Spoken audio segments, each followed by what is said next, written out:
And good evening, good afternoon, good morning, everybody. Welcome back into the Dragon's Den. I hope everyone's doing well this evening. Hey, Rob, how's it going? Chewy, what's going on, my friend?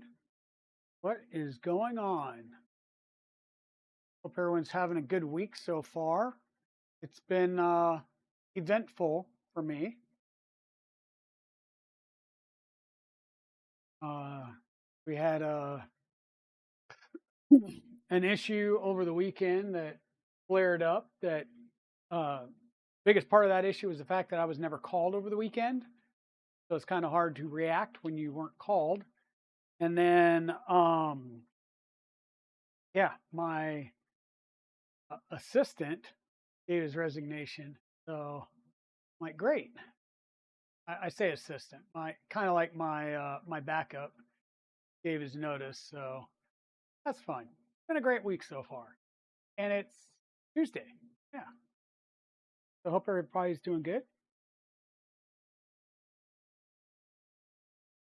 Sad to say, I'm already looking forward to Friday, which is D&D night, which is where I can go like all murder, death, kill on things, um, in game, right?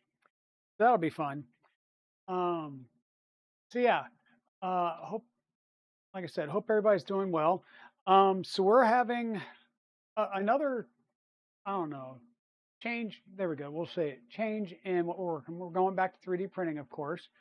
As you guys know, and I'm a 3D printing variety streamer here on Twitch, but I have started branching out and doing some other things like working on sewing machine, which was a family heirloom, which is still sitting down here waiting on one more flipping part to show up, which I think is still stuck and I'm waiting for. It was supposed to be here last week. It's still somewhere in the USPS system.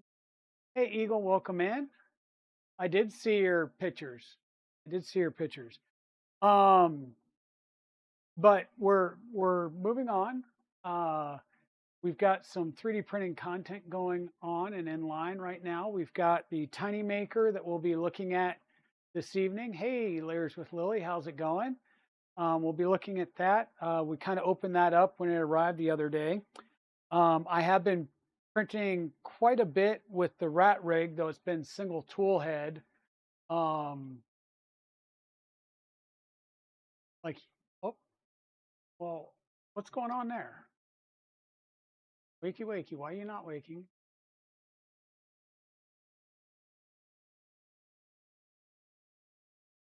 Going on.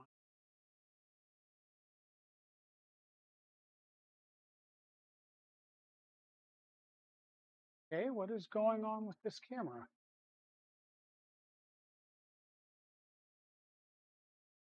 Give me 1 second. We'll see if the power cycle will restore things.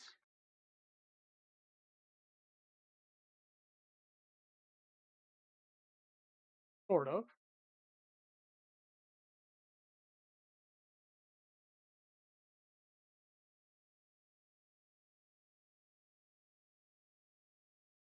Okay. Is it back? Yay, the camera's back.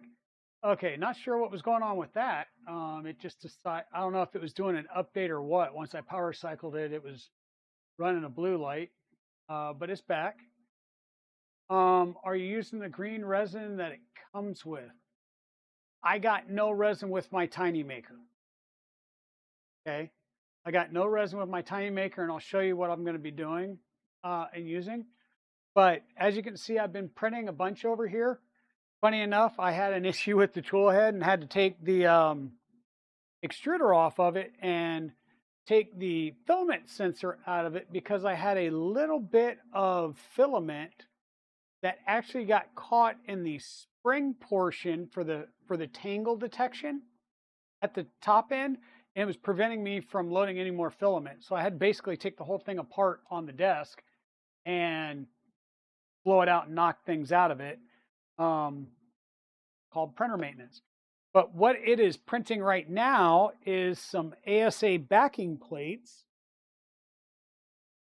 for a little project I've been working on.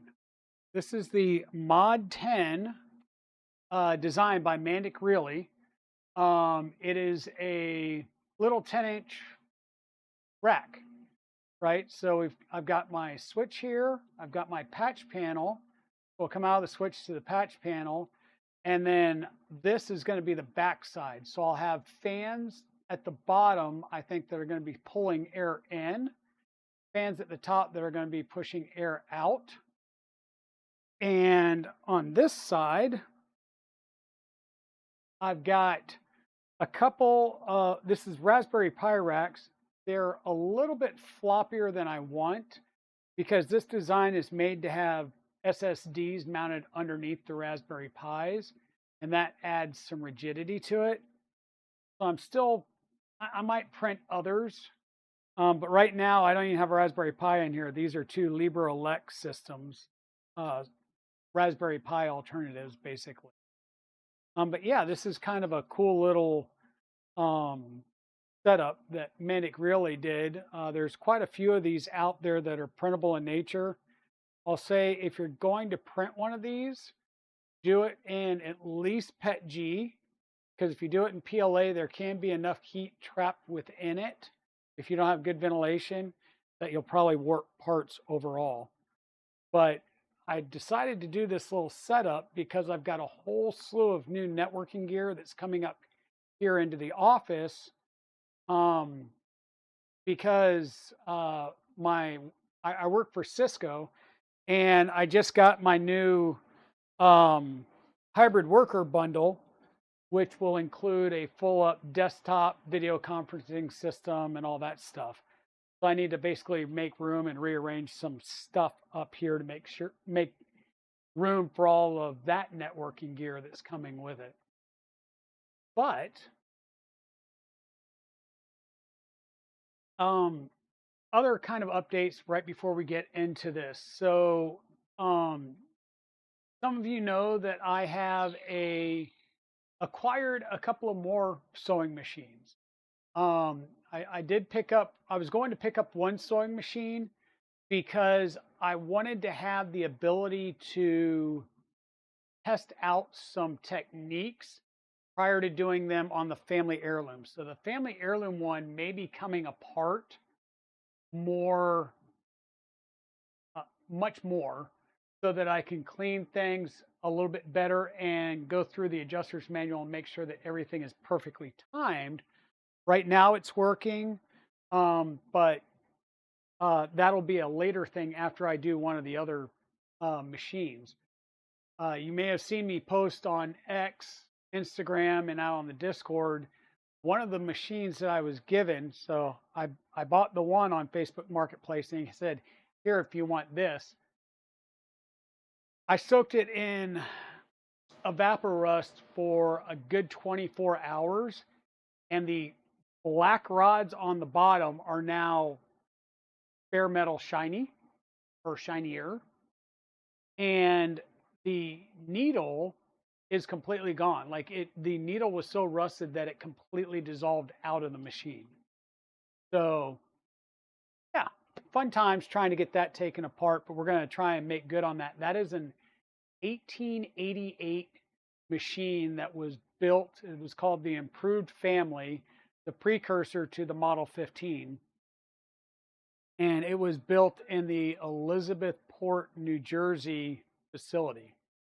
That was kind of cool. Yeah, don't print that in PLA. Zombie, you printed yours in your new Galaxy PLA, right?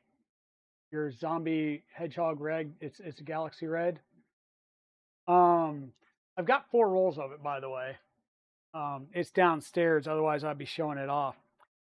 But I have already pre-filled my little resin bottles here, which don't take a whole lot, but then again, the printer doesn't take a whole lot either. So we're going to be working on the TinyMaker 3D printer here. This is the resin printer, the wash station, the cure station. We'll try and use all 3 today. It does suggest Anycubic or Elugu resin. I did give some of my resins to Evil Diesel before. What I have is a water washable one, which I didn't necessarily want to try just yet. And this is the plant-based tough polymer resin. Focus, come on. plant-based tough polymer resin or photopolymer resin in gray. So that's what I'm going to use today as we go ahead and get started on this. Yeah, but you're not running a lot in it, going to add some fans for sure. Yeah, so yeah, I had gotten some plant-based resin and I got some water washable resins and some others. And like I said, Evil Diesel came over and grabbed some when he was trying to do a big order for somebody. And we just got, I think, 5 or 6 um, bottles of resin from KB3D. He just got some in the other day, so I might go snag a bottle from him if I need it. So I don't think I'm going to run through a bottle of like a kilo of resin here just on this right yet. So the way this works, just looking at it, is there are files on the card already. I think there's 4 or 5 files. And I just attempted, because I don't have Box on the streaming machine, I have it over here on my machine. And I just attempted to slice one of my own. But we're going to start off just running a print. We're going to take the SD card, which is 128 megabytes. So it's not a huge SD card. The SD card reader is right there on the side. So we're going to put the card reader in. Now, when you're filling up your vat, okay, on the last stream, we kind of set everything up, and that was locking in our build plate, and then we took the cover off the vat. We want to make sure that there's no dust on there, and there is some dust, and I'm not sure if it's above or below the FEP. Let me quickly take a gander at that. You want to make sure that this is tightened down, but not to the point where it's like super duper cranked. And I'm blowing, not wiping or anything like that. It will kind of key lock down in there. Need to secure the vat again. Hey, Bexy Beans, how are you doing? I bet your sleep schedule is so completely screwed. So we got our SD card in. And what I'm going to do is I'm going to glove up. And I only have one glove over here, so let me grab another one. I'm going to glove up to go ahead and put my resin in. Always, if you're dealing with resin, use your PPE at a bare minimum. Gloves and eye cover. I wear glasses, so that's fairly good enough for now. If you're doing a lot of resin work, please have an appropriate respiratory device as well. But what we're going to do is we need to fill to the max line. And if you look here, the max line is at the bottom where the arrow is, not at the top. There's going to be very little resin that goes in here. Okay. So we're going to take our bottle. You've got a larger twist-on cap at the bottom here, and then the top cone is another twist-off cap. So hold this one while you're twisting this one so you don't twist the big one off. Okay. And now we're going to fill our resin. Now I shook this up a little bit earlier when I did it.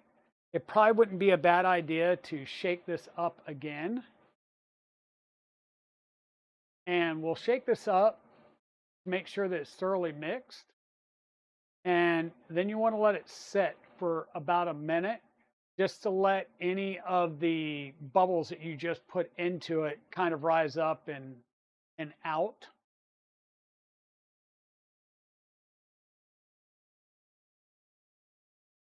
You had some unlucky experience with faulty B brand resin. So I've used this a little, like a handful of times. Um, I will say that we like the, and when I say we, me and Evil Diesel have liked the Elegoo, we've liked the Anycubic. Now, Evil Diesel has moved on to, I'm going to say, even higher quality brands, because when you're doing things like this, it's it's perfect. It comes out great. This was Elegoo. I'm not sure if it was the plant-based or not because this has been opened up. So hopefully it's not bad, because resin does go bad, right? Resin does go bad. But this was on my Mars. This is the Mars 2 Pro. Come on, you darn thing, right? And the quality on this is great. Now, the reason I say Evil Diesel is switched up to even different higher quality resins, he does a lot of desktop miniature stuff. So in his case, he's getting some resins that are better for desktop gaming and desktop characters that are moved around and used often. So there's some flexibility to them. They're not as prone to just snapping and breaking. Yep. So just popping in, really killer headache. Oh yeah. Take it easy, Bexy. Just chill. Just chill. Little bit of tea. The only solution is to go back instantly. Anyone got any money? I can. There you go. If you buy my money, earning is not a secret course for a lot of money. You can earn it yourself. There you go. Okay. So what we're going to do is we're going to take our bottle, and you're going to see how much resin I actually put in here to get up to the max fill line.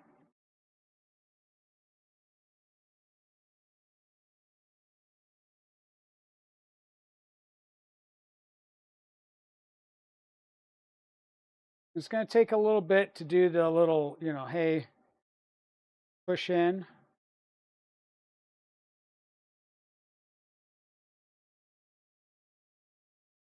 Now, I did see at least one person, I think it was Boy in Space, that had a leak in the FET at the bottom of his vat, and it kind of went everywhere. So as you're filling this up for the first time, just keep an eye on it.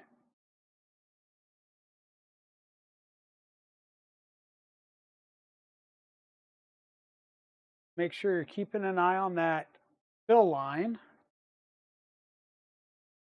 and don't go overboard. Got a few bubbles in there. They'll pop back in and out depending on, oh yeah, not a problem, Bexy. Please take it easy. So we got this in there. I'm going to take the cover and put the cover back on, because we don't want any ambient light coming in from the window back here that I can't completely close up to start curing that resin prematurely. Now, the next thing we need to do is plug our cable in. This is USB powered. This is a USB-C cable. It came with it. I am running it off of an Anker power strip with surge protection. It does have two USB-A and a USB-C that's PD compliant. This can run off of a power bank. So just make sure you have an appropriate size power bank, and you can run everything off that. The power plug goes in the back of the machine. And because it's USB-C, just be careful. We all know that USB-C connectors are, say, a little more robust in their connection. Like it just always seems to me like it's a I don't want to say a tighter connection, but yeah, like a tighter connection. So I'm going to bring you folks down in here some so you can see what I'm doing. that far down, back up, about right there. Reach you back in some more. Now put you out of frame again. Because what I'm trying to get you guys to be able to see is the little screen. So it says print. We have some up and down arrows, some back arrows, and an accept arrow. So I think if I go down, now it's maintenance mode. Settings. And that's all we have. So if we look at settings, we have a layer height of 0.1, base exposure of 35 seconds, regular exposure of 14 seconds. So it does the first layer base a lot more. Base layer is 2. Transition layer is 5. Slice slow lift distance is 1 millimeter. Fast distance is 2 millimeters. Slow lift feed rate 40 millimeters a minute. Fast is 50 millimeters a minute. Drop back. So you've got all your settings. And to include a back to default. So if you've ever gone in and updated a bunch of your settings, you can always go back to default. I'm not sure. He might have. I didn't see the video. I just saw the short where he had resin down the side of the machine and over the SD card port. So I'll be quite honest with you. I bought a spare motherboard for this, a spare LCD screen and things like that as a just in case. I'm going to pop these off because I'm going to start sweating in them profusely. And there's no need to have them on now that the resin is in the machine and all the resin's closed back up again. What we printing in resin? Hey, Additive Adam, welcome in. How's it going? So we're going to be printing a file. So I'm going to hit the back button to go back and get out of the settings menu. We've got a maintenance.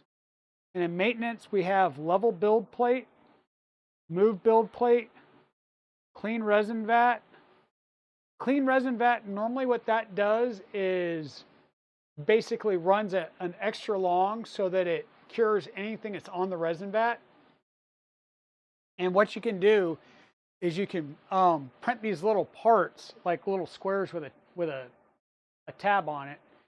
You set it down in a corner and you run the cleaning, and it doesn't drop the bed, it just runs the light for a certain period of time. And then you can grab that tab and slowly peel it up, and it gets all the crud down that was at the bottom now in that layer. Move build plate, level build plate. I did not even think about doing a build plate level. I don't even know how to do a build plate level on this because there's only one thing to do on the build plate. I think we're just going to say print. And what do we got? We've got a flower ring, a goblin archer, a hammer, a tooth, I have no idea what that is, a cabbage dog, and a jack. So I'm going to come up here, and I think the goblin archer, because this is like the perfect type of printer to do miniatures on, because that's about the size that you can do, right? It's a very small print size on it. So I'm going to say the archer. Now, once again, I didn't level the bed. I don't believe I shouldn't have to.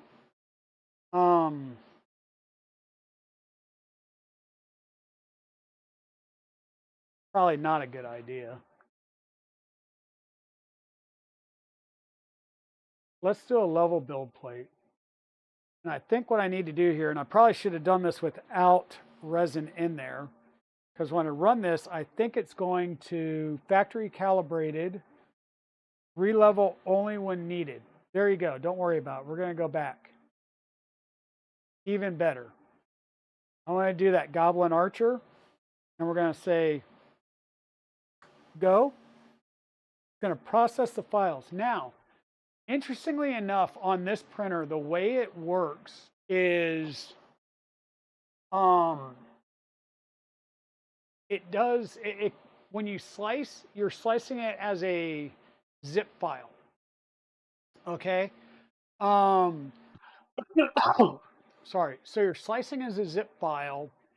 You're moving that zip file over onto the drive, and then you're expanding the zip file. And what that does is basically create a series of PNGs, right? So at every layer, it's just running the next PNG in line, and that's the image it's throwing up on the screen at that point and curing the resin where the pixels are. So if you wanted to, you could take the vat off, and I guess layer heights, there's 331 layers, 2 hours and 7 minutes. We're going to start, and it's going to home the printer. So yeah, that's all it is a series of PNG files, right? So you just have to know that, like, you have to save it to zip and either unzip it on your computer or move it to the card and unzip it there. Just realize it only comes with a 128 meg card, which isn't big. It really isn't. We are going down and going towards the resin here. It's just really super slow, which is perfectly fine. I mean, you're on you've got linear rods and a lead screw, and that lead screw, based on the pitch that I'm kind of seeing here, it might even be all thread, like with the way it looks. It does not look like a standard trapezoidal lead screw.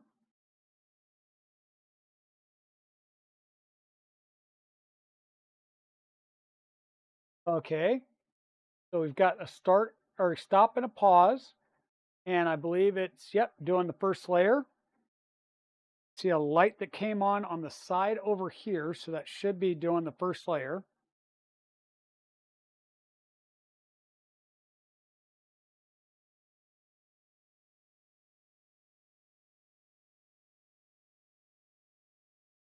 Yes, so spare parts, one, enjoy your nap if you're still here, Layers with Lily. So I did get spare parts. So I got 2 extra vats, an extra build plate. That way I could pop this off, start it in the wash and cure, and actually put a different build plate on and start the next print if I wanted to.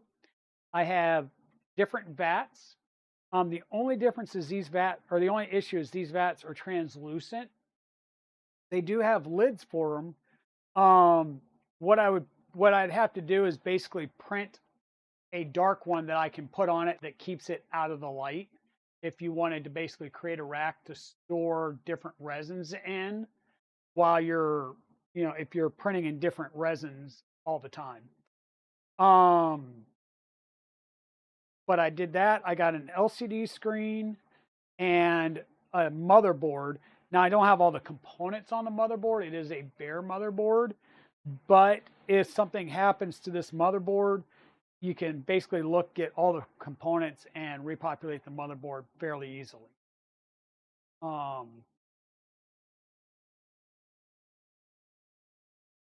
Trick there is to use an old resin support to be cured with so I've used old resin supports, and it's like little squares with a vertical tab on it that you basically print on your FDM printer, and you just print them in mass. You do like a full print of them, take them off, throw them in a box next to the resin printer. So when you go to do maintenance, you just stick it down in there, hit print, and go. And it runs maintenance mode, and then you can peel that whole bottom layer off. I have a Mars 2 Pro additive Adam. It's an interesting comment because I do own a Mars 2 Pro. It's one of the 10 or so printers that are sitting over at Evil Diesel's house. He needed to borrow it to do some batch processing. He got a large order in for some resin prints. He borrowed it, and that was 3 or 4 months ago, maybe 5 now. So it kind of just lives over there at his place. Yeah. Now he has gotten his Saturn, is it Saturn 4 Ultra 12K, I think.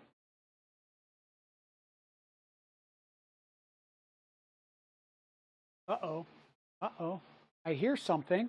What do I hear? I hear a Mrs. Dragon coming up the stairs with a Dunkin' run. Thank you. Okay.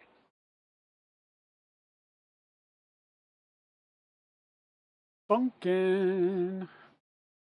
I really so need to have a Dunkin' sponsorship and or a Black Rifle Coffee sponsorship would work well.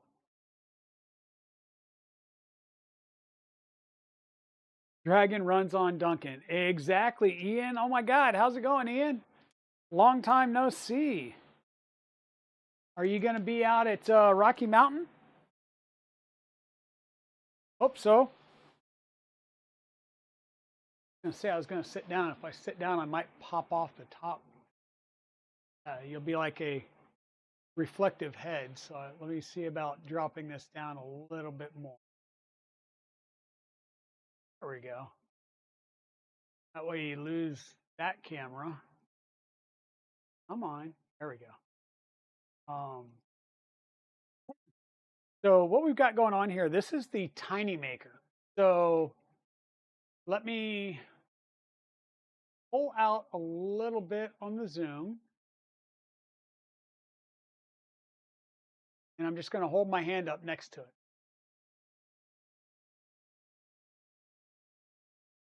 So the TinyMaker, what are the specs again?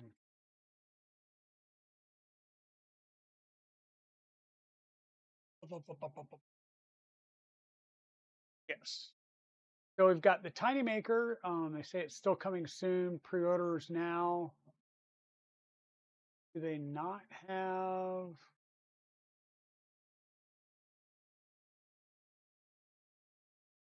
Wow, they still don't have the specs up stuff. Well, that sucks. I'm gonna buy it if its website's still not up. Okay. Oh wait, here we go. Indigo page, is it in here? Give me the specs.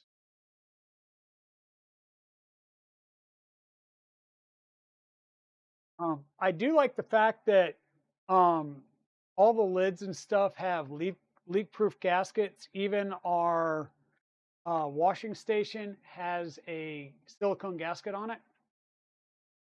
You have your Immerf trip planned. Nice, additive Adam.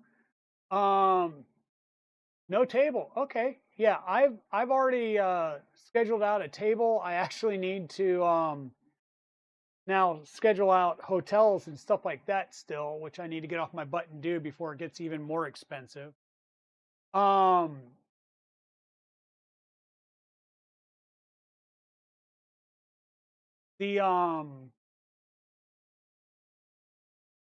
goodness gracious, words on stream sometimes.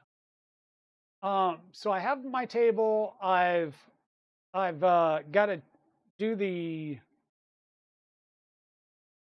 hotel. I believe we're driving out. Drive out, bring stuff with us for the table. We're gonna have like 3 death racers, 2 dragsters. So I'm not sure if I'm bringing a lot of machines this time around. If I bring machines, The intent is for them not to come home with me. Hey, Steve Builds, how's it going? Good morning here anyway. Yeah, you're across the pond over in China still, right? Yeah, how's TCT Asia going?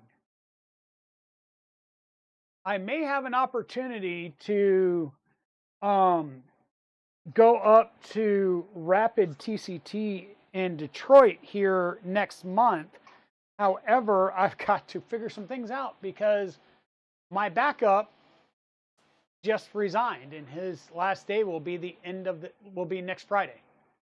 So I won't have a backup. So me leaving for a whole week in early April, probably not going to fly at this point, which sucks.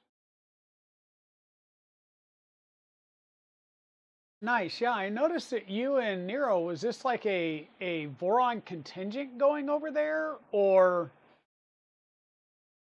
how did all that work out? But yeah, we're gonna be at Remurf. We're gonna have, like I said, death racers, drag racers, because I'm gonna have a death racer. Mrs. Dragon's gonna have a death racer. Um, I'm gonna have a dragster, and then we're building a death racer and a dragster for KB3D. In fact, I need to get off my butt and sift through the parts and figure out what I have on hand and what I need to order for the dragster, or just order a full set of dragster parts, and that way we'll have some spares. And Victor Tech is hosting a few of us. Nice. Because KB3D's covering all the parts and stuff for that. But yeah, that's pretty cool. And what else is going on? So 3D printer wise, we've got the TinyMaker here. I'm going to be bringing the Anycubic back in and playing around with that a little bit more and getting some more time on the Anycubic. I do have the Elegoo Centauri Carbon on order. I have a Prusa Core 1 kit on order. I haven't got a ship date or anything like that. That was just recently ordered through Ecovate 3D because they're a Prusa reseller here in North Carolina. I think she might be the one of, if not the only, like non-Prusa owned company in the States that's reselling now. So for those of you interested in what we are printing here, I will jump over to the full display. And this is the little archer dude, I think, that we are doing right now. It's listed on here as maggot archer. It was actually goblin archer on here. So I think this is the guy that we're 3D printing right now. There's the two-bone keycap. There's an archer. This is probably the hammer file that's on here. Here we go, specs. Full dimensions, 100 by 115 by 155. That's the dimensions of the overall printer. Build volume is 30.6 by 40.8 by 60 millimeters. So once again, this is going to be perfect for doing like these one-off miniatures. Like if you're doing a whole army, go get yourself a bigger printer. You'll burn this one up doing it.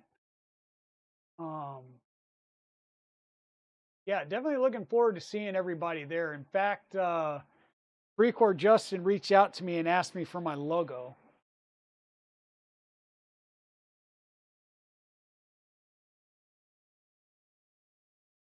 Hey, 3D Medic Vents, how's it going? Shrimp Father, welcome in. So yeah, glad that you guys have that opportunity to get over there. There's quite a few people that have been going over to the Chinese manufacturers. I just hope we don't have any issues with delays and stuff. I know that some bamboo resellers have been having some issues lately. some business-to-business partners that have stock that came in pre-tariff or trying to hold stock and make people pay the new tariff price. And it's like, nope, it's been here stateside. This order was like stop playing, things like that. But anyhow, looking at the specs here, the power is, they say 6 watt. So it's 5 volt, 2 amp power supply is what's needed. Software wise, Chi2 box or Prusa slicer. It's good to know that this should work with Prusa slicer. Because I think Prusa slicer is pretty good. I believe Evil Diesel prefers the Prusa slicer supports better. And so his workflow is pretty much going in, laying things out in Prusa slicer along with the printed supports, exporting the file, and then bringing it into Chi2 or Lychee, which will export the file type needed for the resin printer. So that was his kind of workflow. But yeah, about 120 bucks. And if you get it during the flash sale, you can get the wash and cure station for free.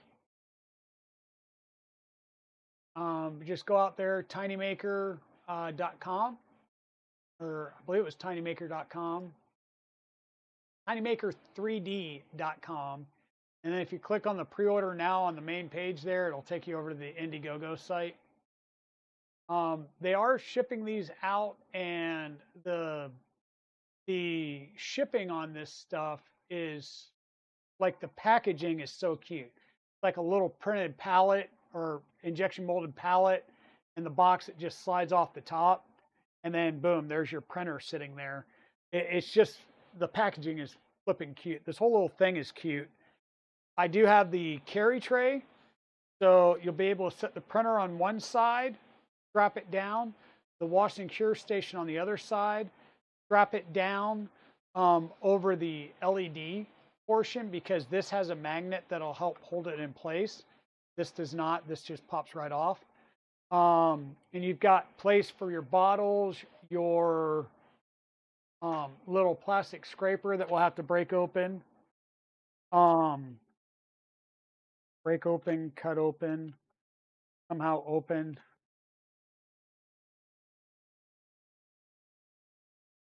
And because I was a backer, I've also got, heck?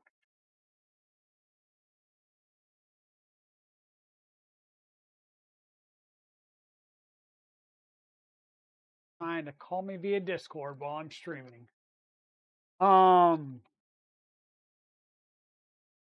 But anyhow, I did get the carry case with it. So there's pockets and stuff where all of this stuff can get carried. And it's pretty nice because you can pack everything up. You can take it with you on the road. I may even bring it to the show. Though if I bring it to a show, I'll probably bring the water washable resin, which is, I believe, also a plant-based resin. Let me double check. I think it's plant-based. I know it's water washable. That's by Anycubic.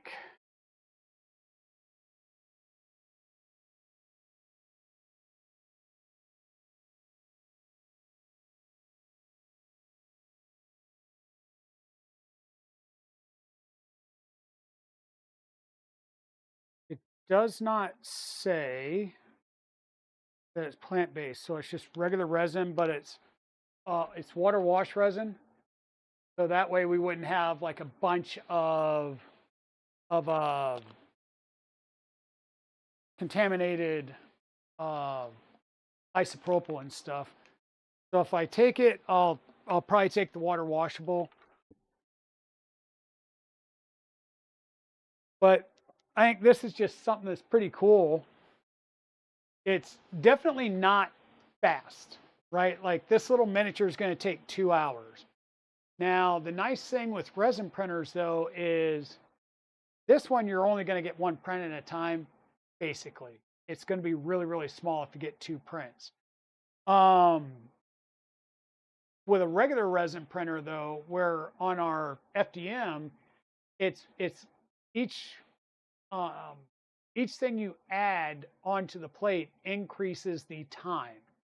The only time it wouldn't increase the time astronomically would be if you're doing color changes, because it's not doing a color change by object. It's going to do all of that same color and do one change.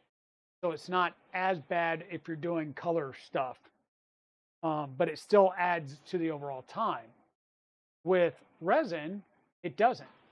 It's flashing a screen for a certain period of time, and so it's printing all of them in parallel versus, I'll say, serial, where it prints this object, then this object, then this object on our FDM printers, right? It's doing the entire layer in one shot. So however long, like if I was printing this on the Mars, it would take 2 hours. If I fill up the entire plate on the Mars, which could be 20 of these guys, it would still take 2 hours. That's the nice thing about resin printers. Yeah, this guy's slow. And of course, you can't really tell. That's the other thing is on a resin print, you can't really tell if the first layer or any of the layers are sticking unless you do something like this, which is come down to pause. Make sure you're on pause. So let me bring you guys back in here. Where am I at? Here we are, right? So it's up here on the top right now with stop. I'm going to go down arrow to pause, and I'm going to click that and let it pause. Are you sure you want to pause the print? Sure. And it's going to pause. So we're at layer 48 of 331, and at pausing, it should raise it up once it's done with the layer. There we go. It's starting to raise up now, and raise up and out of the vat. So this is something that you can do if you need to add more resin mid-print, but also what it allows you to do is kind of dip your head down there real fast, and I'll bring you guys in closer. Let me see, we'll do the old 1, 2, 3 block trick. I'll bring you guys down here where we're a lot closer. Maybe. Bring it down here. Work around that board and how it wants to do its thing. And I'll bring you down manually in the software. So you can see the layers there right now, right? So that's the only thing that you can really do to check that this thing is printing, is to pause it. And you don't want to leave it paused for too long. Then we'll go back and resume the print again. And pull you down here, probably pull you back out some.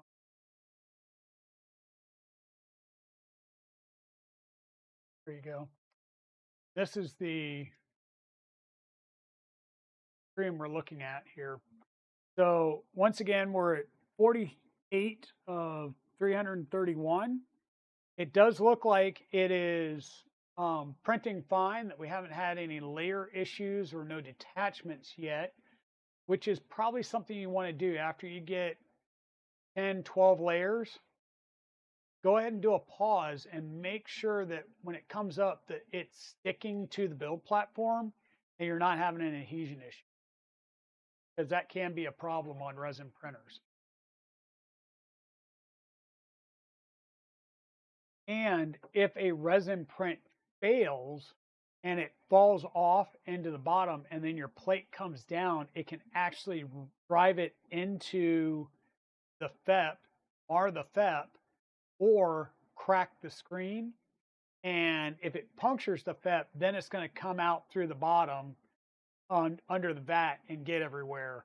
And if it gets down into the machine, it's going to be a mess, right?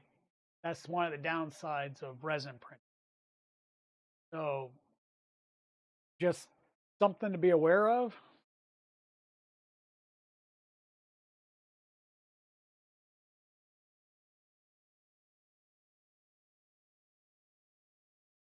And do I have, I think I've got some down here.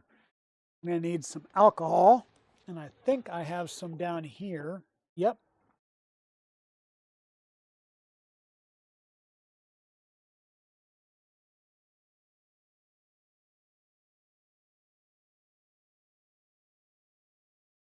So we'll need some alcohol to rinse this off. And I've got some 99% isopropyl alcohol that I had ordered previously. This is Olmo 99% isopropyl. I got it in these little containers.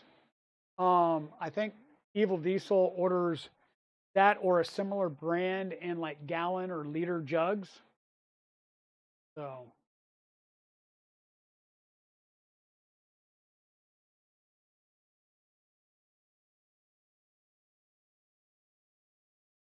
you do a lot of 3D printing, you'll go through a lot of alcohol, or rubbing alcohol or isopropyl alcohol.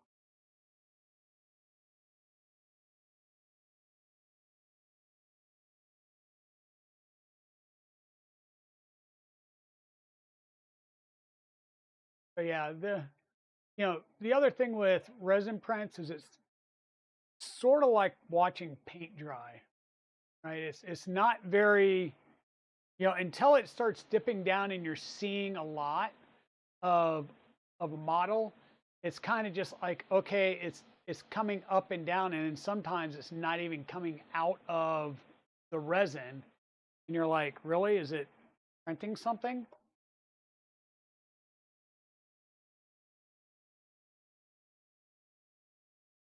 Oh yeah, bearded printer. This guy is little. We were looking at the specs earlier. So this guy was it basically 30 by 40 by 60? There's our spec sheet again. 30.6 by 40.8 by 60 millimeters in the Z. So yeah, 1.2 by 1.6 by 2.36 inches. So pretty small. And that's why I said is you're basically getting a miniature out of these. Yeah, perfect for printing tiny miniatures, one-offs. If you've got, a tabletop character that you need, you can set it up and run it off throughout the day, wash it, cure it, and then have it for the game that night,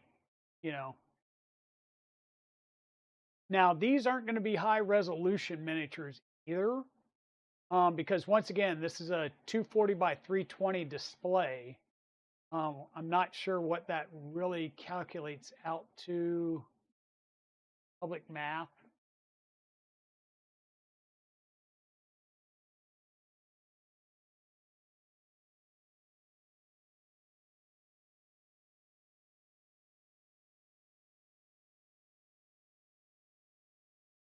Yeah, 76,800 pixels. So not not a crazy resolution, as we'll see once this is done. But yeah.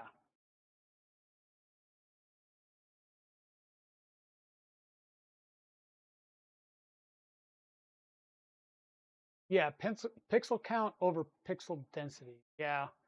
Um, yeah, and like I said, I mean this isn't going to give you let me grab this, right? It's not going to give you this level of detail on Pedro, right? It's just not. You're not going to get this level of detail and the anti-aliasing and stuff like that because this printer doesn't support anti-aliasing. Um, so you're not going to have this level of detail in your characters, but if it's a tabletop character and you're painting it, I, I've got some characters right now that I'm painting, and one, I'm a brand new painter, and then two, um, yeah, it's going to be fun learning how to paint, right? These miniatures for the first time. So not having the finite detail will drive well, as a new painter of miniatures, you have that finite detail. You feel like you've got to do that pinprick eyeball or what have you. You really don't. It's who's going to notice that on the table, right? When you're looking at a table, 5 foot distance. You got cars. You talk about it's a good 10-foot car, right? So exactly, exactly. If you're running this printer, you're not going for that detail. This is to dip your feet in and determine if this is something that you really want to do. I can tell you right now that I am sitting foot and a half from this printer, and maybe it's the fact that I've had printers going all day, printing ASA and yeah, pretty much ASA, and now I'm printing some resin. Um, yeah, the head starting to pound a little because I'm not wearing like a mask or anything, obviously. So just be aware that you probably don't want to just run this open air. Might want to have it in some type of box with some filtration running through it. And this is going to be so small that even my little carbon filters that, USB power, and then you turn them on and set them in your Mars, you're not going to be able to do that here. So you'd have to have like something more that sits over the top of it with the carbon filter to do anything.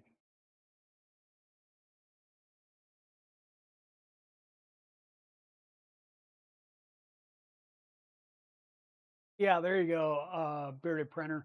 Like the reason that I did not print on the Mars Pro as much is because, well, one, I couldn't smell stuff, so it was no big deal to me.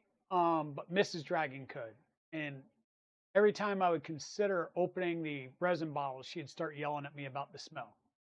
Right. Well, now ever since this last round of COVID, I've been able to smell, and I'm now smelling the difference in the ASAs, and I'm like, huh, I don't think I turned my HEPA filter on, turn that on. Um,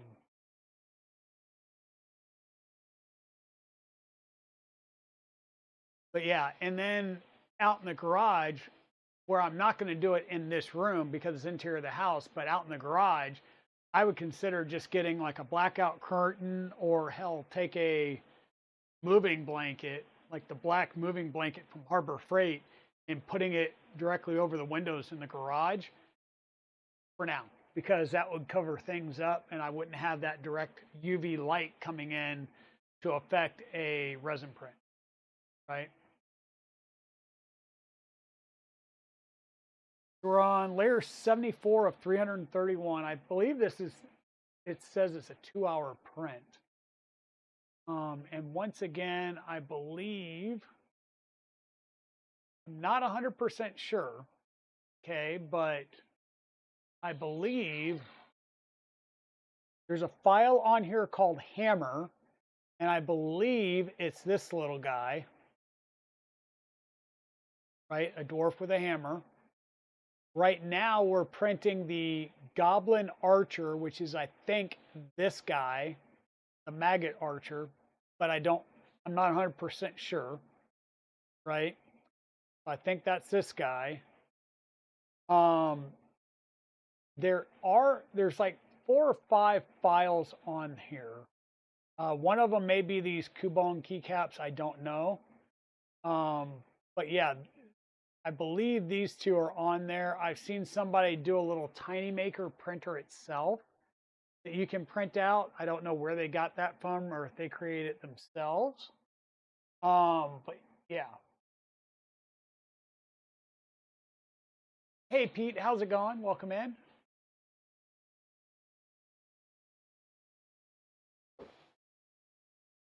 So while we're sitting here, let me check something real fast. Yep, everything's cooled back down. So a couple of things while this is printing and I'm getting ready to pull prints off the rat rig is when you're using a beacon scanner or a probe of any sort, do yourself a favor. It was calibrated originally open air, which means it PLA. When you go to start printing ABS, ASA, nylon, other high temp filaments, recalibrate your beacon probe in this case. But when you do that, heat soak the machine. Like get the bed up to temperature, get the nozzle up to 150. Make sure you don't have any droopy drizzle because this does a beacon contact, and let it heat soak for a good half hour to an hour. Then recalibrate your beacon probe, and your parts come out a lot nicer. Like this one still looks like the first layer was off a little bit, but I didn't let it soak. What I've been doing is letting the printer heat up to, like I said, 150 on the nozzle, 105 on the bed, letting it sit there for a half hour to 45 minutes to heat soak, then start running the print. That way when it probes the bed, everything's adjusted and wiggled out, right?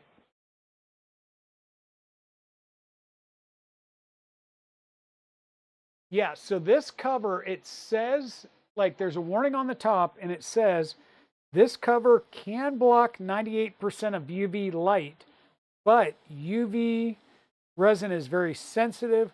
Please avoid placing TinyMaker in direct sunlight. So if you notice, this is not that normal, like, was it like a green tinge? That all like the Saturns, the halides, and everything else has. So you do something similar with your X1C, you turn on the heat until the internal temps are around 40 before you send the print. Yeah, exactly. Like I said, if it's PLA or PETG, right, go, just print. But if you're doing ASA, it makes, especially if you're doing something really large, let your printer heat soak and adjust, and then run your cycle. Especially if you're doing something large, that extra 30 minutes will be worth it to not have a failed print later on. Now I'm trying to think. I need to run one more set of top/bottom plates. So 150, 05. So yeah, what I'm doing is right here, these are blanking plates for the Mod 10, which is a 10-inch modular rack that was designed by Mandic Reilly. And I'm setting one of those up here in the office because I'm getting ready to add a bunch more of equipment to the networking setup up here because my company gives me a hybrid work bundle. So it's got Meraki security devices, wireless, like a whole desktop video teleconference system thing. So, which will be nice until the first time I'm sitting there and somebody actually initiates a call with me over that thing because I'm going to jump through the roof. but it doubles as a secondary screen for my MacBook and everything. That'll be cool. That way I'll have to keep taking the screen and going, so I can use it as a double screen, which is higher and farther away, which really screws with my eyes.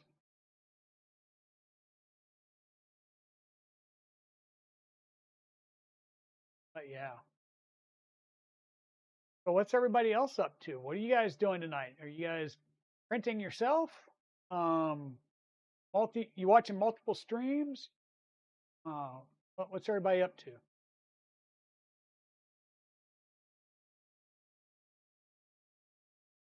Like I said, watching this is like kind of watching paint dry when you're printing, unless you've got one of the cool vats that it does the little tilt thing. That can be a little mesmerizing, like watching a Delta printer print. Hey, Mr. Wizix, how's it going? You got several streams up, but you're currently working printing some prototypes. Nice. Yeah, um I've been doing mod 10 stuff over here on the rat rig. I've been doing um prints on both the X1Cs. I did some of the mod 10 stuff on one of the X1Cs. I'm printing that in polar filament ASA, and the red accents that I did on them are in Galaxy Red ASA. And then I'm printing some Zombie Hedgehog Wacky Stacky stuff in PLA. I've got a bunch of the parts printed already, and now I'm just doing the drawers to go in them. And this is going to help me organize stuff on my desk, especially since I'm apparently starting yet another new hobby called sewing machine rehabilitations or restorations. So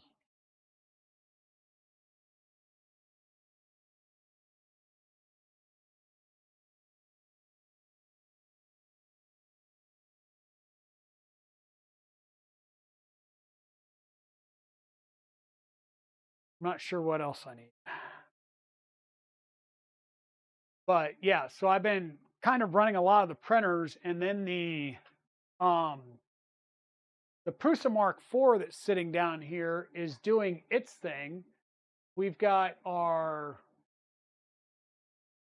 parts that we've printed for the Death Racer, right? So we've been printing our Death Racer parts out in PETG so that we can start putting this together for Mrs. Dragon. And right now, we're printing the treads in TinyMaker TPU, and we're doing them in batches of 16 at a time. That way it's 32 for each side. So 2 beds, and you put one track together, 2 more beds, you put the other track together. I'm doing black for the whole base because there's a theme going on. The upper portions are going to be a lot brighter colors. So if you were at any of the previous shows, whoops, hold on, let's see.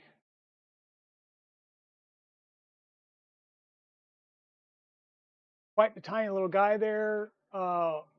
When the ISO bottle looks huge, yes. Now this ISO bottle is just 16 fluid ounces, so that's not a big ISO bottle. But if I pull out some, yeah. So there's my hand next to it, and I've actually got the camera sitting down on the workbench. So there's my hand. There's an ISO bottle next to it. So this guy is basically 30 by 40 by 60 millimeters.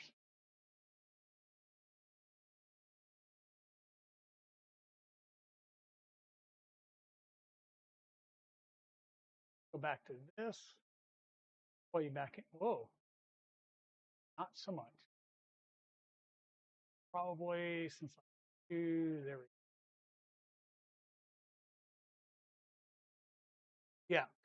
Yeah. So pretty small guy, you're basically doing miniatures here, right? Miniature style prints, little keychains, little like right now we're doing a goblin archer. And yep, it just kills me. It feels like I put so little resin in here compared to doing a regular resin print. And it worries me that I'm going to run the thing out. So yeah, I've got stuff going for the Mod 10. I've got stuff going for Wacky Stacky so I can start organizing some more of my stuff. And it's not like I'm not going all in on, yet another hobby. There's one type of, these are saxophone bumpers that you can use as wicks in some parts of a sewing machine. There's 5 feet of 2 other types of wicks that you use to grease and oil sewing machines. Some dedicated 18 gauge wire for the sewing machines from McMaster-Carr. Oh, look, we went and got some brass washers from McMaster-Carr. Yeah, so I'm basically deep diving into yet another hobby because I don't know how to do anything partially, basically. Meanwhile, we're printing and building our Death Racer for Mrs. Dragon. I need to start printing all the parts for a drag racer for KB3D because I've committed to doing that for this show cycle. Yeah. So many things going on. So many things. And I was alluding to it earlier, we have an Elegoo Centauri Carbon on order. We've got a Prusa Core 1 kit that is on order now. I'm getting the air filtration. I'm not getting the camera at this point. The camera is like basically an ESP32 camera shoved into a plastic pod. I haven't had good luck with ESP32 cameras in a heated chamber. So I'm not sure if I'm going to go that route or not.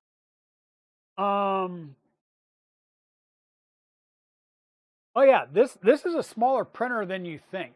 This is it's the TinyMaker.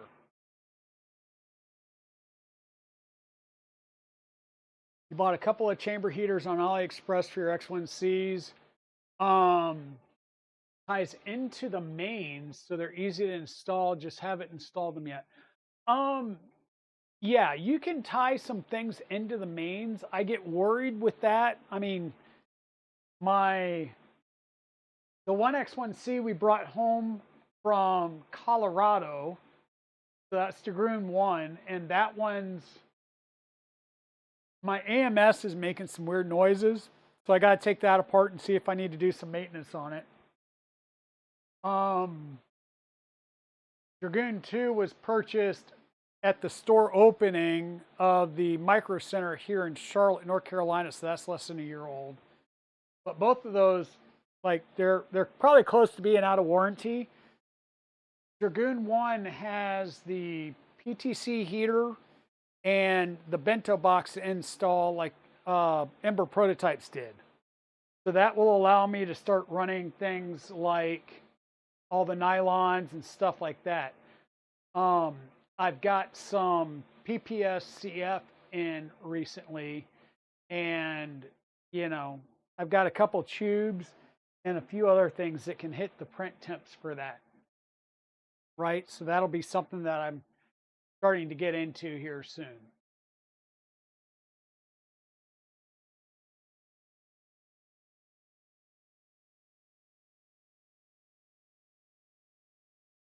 Yeah, it's really not necessary for like your ABS, ASA stuff. And some of your nylons, it's not required, but it helps. PC, you're gonna want it.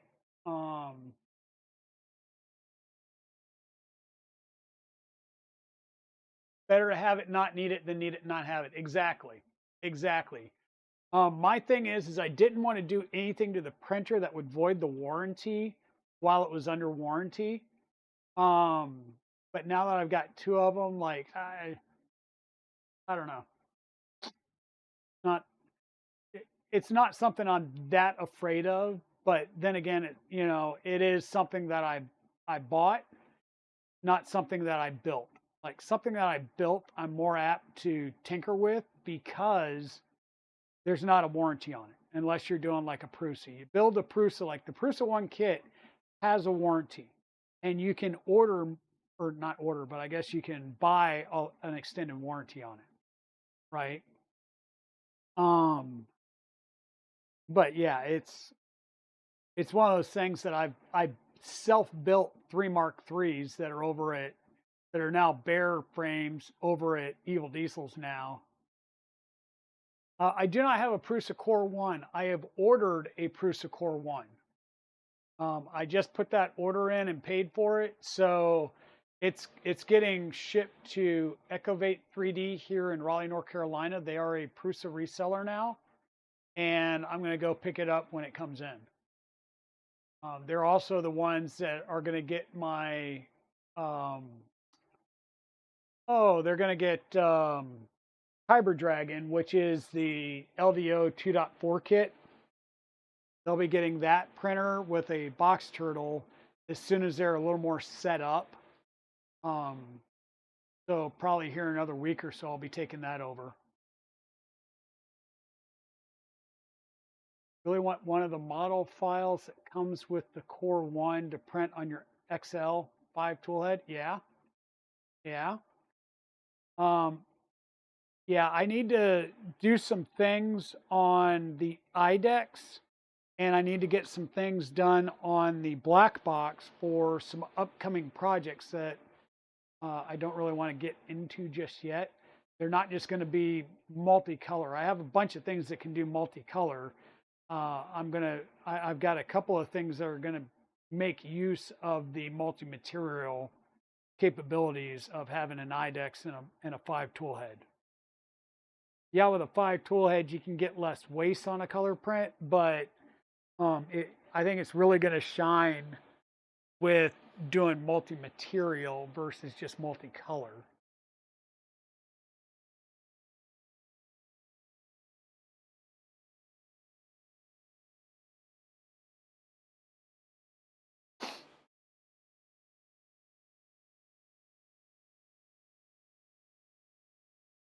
Yeah, like one of the things I might wind up doing is a multi-material or potentially even a multicolor TPU print.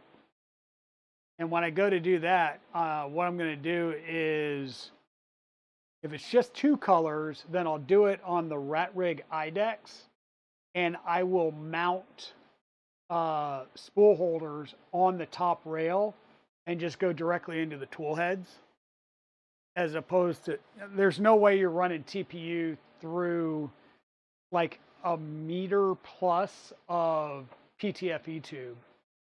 It's just, it won't work. So if you're going to do that, you're going to want to do something like an IDEX or a tool changer where you can load it up and have a short run. That's what I like about the Mark IV is I can run TPU in that, and even though it's got the MMU setup on it, I've got the standard spool holder just moved off to the side, so I can still load like TPU and the clear PETG that I do for all my diffusers. I can just load that up, and I've got really good profiles for both of those, so I don't have to worry about it.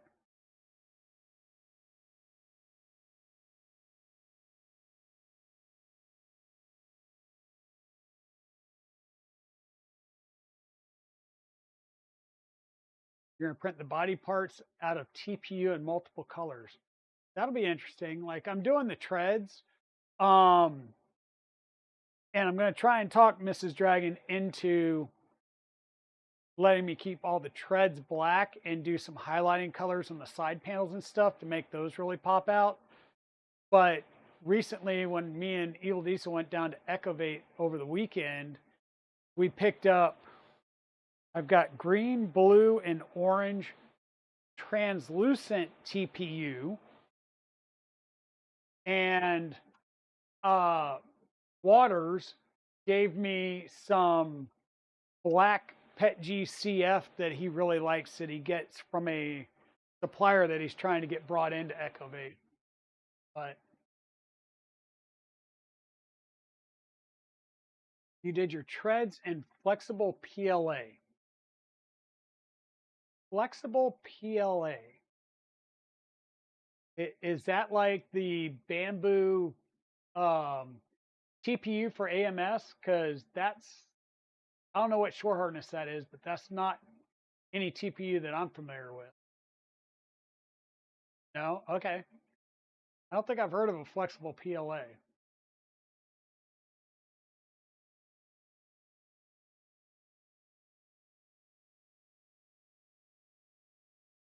Sorry about that.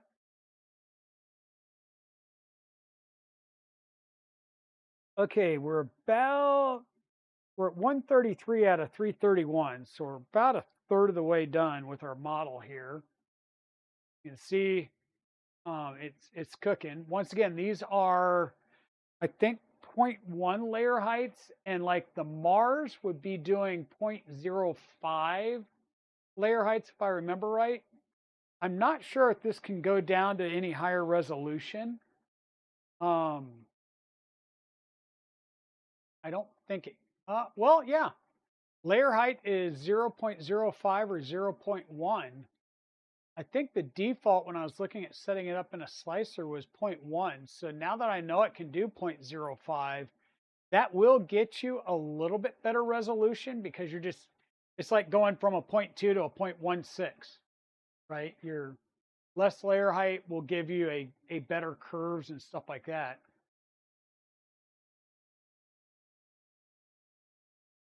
Look up Ataraxia art. Ataraxia art.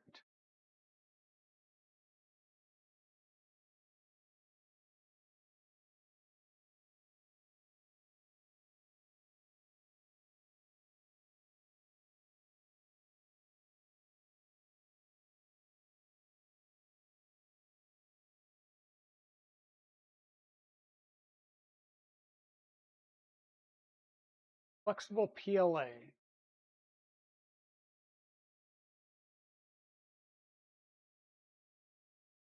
14 Pantone match colors.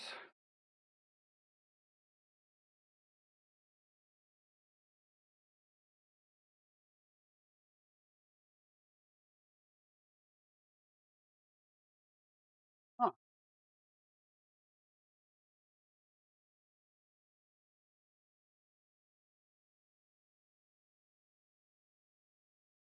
'89A shore hardness. Okay. Interesting. Interesting. Yeah. Amazon does carry it, but it's more expensive to buy from Amazon. Gotcha. Yeah. Well, that's because it's normally not the vendor with an Amazon store. It's other people buying it and then reselling it. And they throw a markup in there.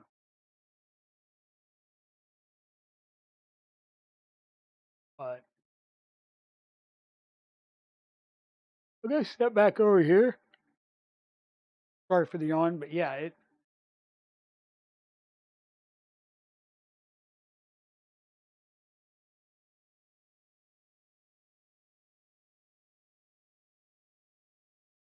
Um,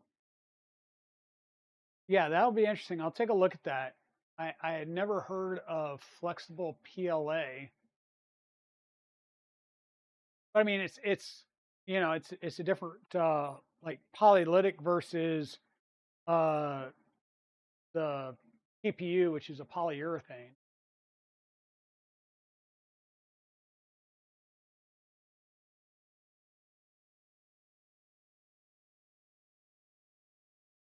So my plan for my mini rack here, like my switch, I'm going to bring the wall wart out, but my plan for like all of my Raspberry Pis and stuff, I've got a couple. There's two things I can use. I had bought these for lighting. These are Meanwell LRS 105s. So these are 5-volt, 20 amp. So you can run several Pis off of one of these. So I can mount one of these at the bottom and run a couple of Pis off of them. Or, because what I do is I'd put this at the bottom and then do like we normally do, where we would run a, like run the leads into Wagos, and then out of the Wagos we would drive up to, you could go into the GPIOs, but at that point, if you're going to run them in a rack, it'd be better to get the applicable USB cables and cut them and wire them either directly up into one of these or through the Wagos. Or the other thought I had was to go get like a UHP, because I could get like a UHP, I think 205. So a 200 watt 5-volt, which would be what, 40 amp capable, and run that, basically mount it to the bottom plate. So on my rack here, right, we got our little rack. We have these plates that you can print. I'm going to print another set and mount it down at the bottom. And that way I could mount a power supply at the bottom and do all that routing to enable 5-volt power to come up to Raspberry Pis. So right now I've got, they're actually not Raspberry Pis, these are Libre Alex, but the mounts are kind of floppy. I don't like this mount. It works great if you got an SSD underneath them. But I'm gonna probably look for a different mount in here, or just mount them to a shelf. But I've got my 8-port switch, gigabit switch, Netgear, going into, they'll go down into keystone jacks. Out of the keystone jacks, I can come around to everything on the front. So my network gear is on the back side. I may see about modding this back panel for a regular plug like we do on our 3D printers, mount up a plug, and be able to run the 5-volt power supply, and potentially, if I've got room, run a 12 or a 24-volt power, probably a 12-volt power supply for other things if need be. But I think it's going to be primarily all 5-volt, and then I'll just run wall warts for networking devices.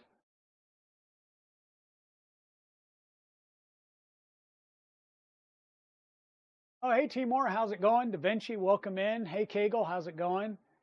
We're doing well. Right now we're resin printing. And as I said, there's the fumes are getting to me a little bit. But we are resin printing with plant-based tough photopolymer resin from Elegoo, right? This is some stuff that I've had for a little while here. And we're printing on the TinyMaker. And you say, well, the TinyMaker. So let me pull this back out. I'll pull this back to the edge. And there's my hand. This is a 16 fluid ounce bottle of IPA.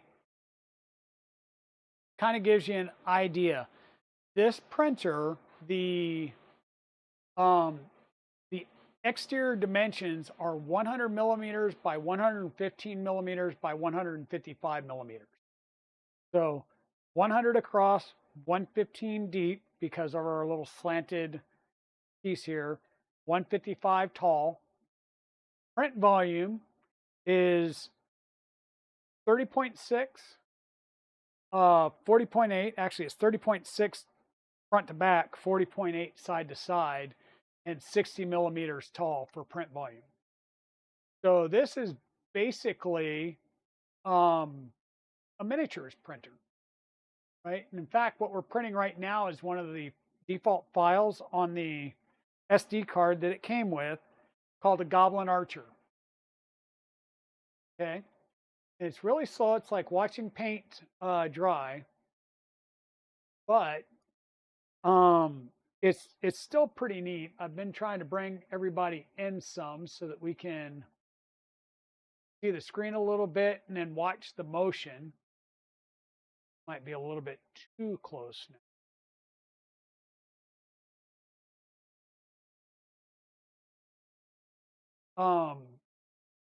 While we just sit here and chat, this takes, like I said, this is a miniature. We're at layer 158 of 331. We've got about another hour to go on this print. We do have a little small wash and cure station. In this case, there's no like real timer, I don't believe. It's add your alcohol, your plate. The way this works is the lid has this little square piece on it, right? And you will basically unscrew your build plate, slide it off, slide your build plate right onto the lid, put the lid down in the alcohol bath, set it on your rinse station, and say go one way or go the other. Those are your two buttons. And I don't know if it's a pre-timed go or if I'm pretty sure it's just a pre-timed button press go. And then same thing for your curing. It's one button. Either lights are on or lights are off. And it doesn't rotate.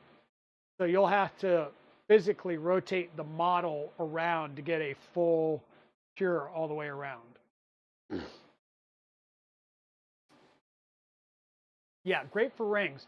One of the files that's on here is a ring. I think it was a flower ring, the Goblin Archer, hammer, which may be this little dwarf guy with a hammer, like another miniature.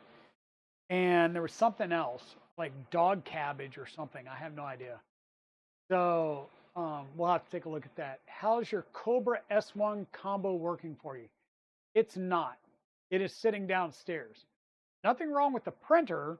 It's just when we started working on the IDEX upgrade, I needed the space and I didn't have a place for it. I think what I'm going to do is pull the Creality out and just bring the Anycubic up here so that we can have it printing in the background to get some more print time on it.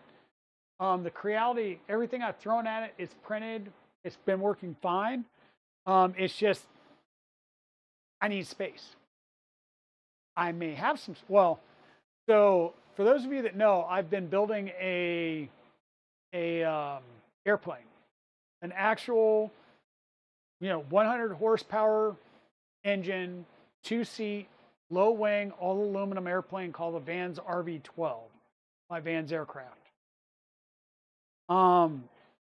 The project has stagnated for several years, and with some of the health stuff that I've done over the last few years, I'm basically self-grounding, and I'm trying to sell that project.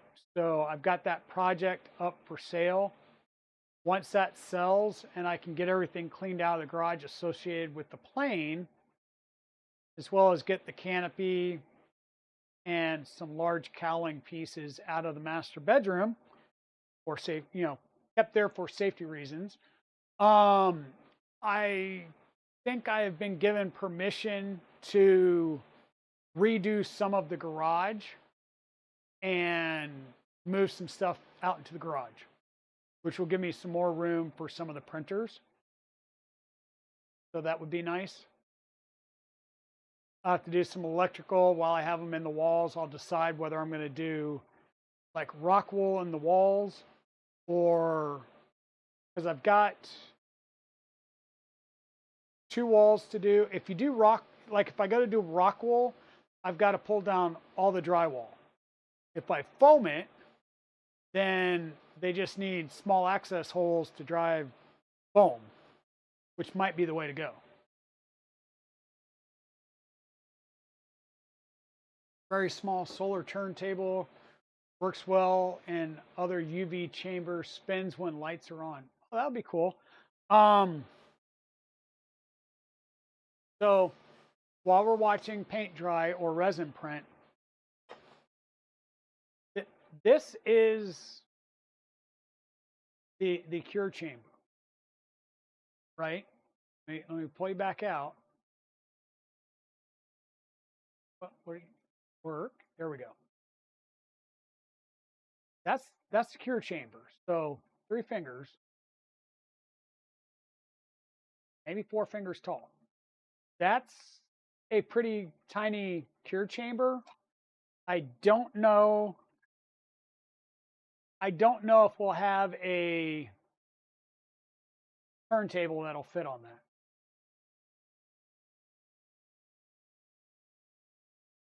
I just don't know. I think it's going to be pretty small to be putting a turntable on.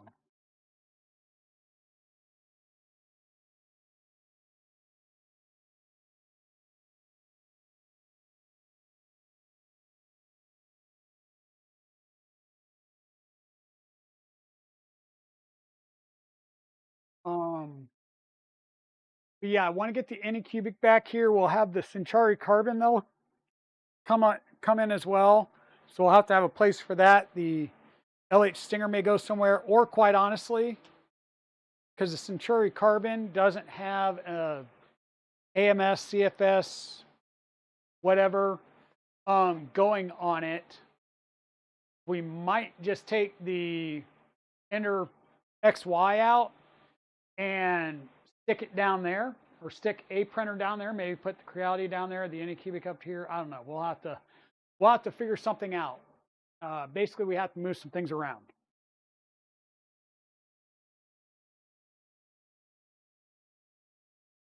Meanwhile, I think we've been. Oh, don't do that.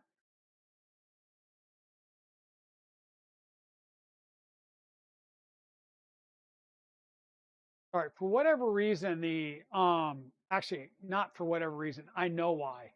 The rat rig, the Raspberry Pi sits in a full aluminum cage. Like the enclosure is all metal. So the Raspberry Pi is surrounded basically in a Faraday cage of metal. So it tends to lose connection with the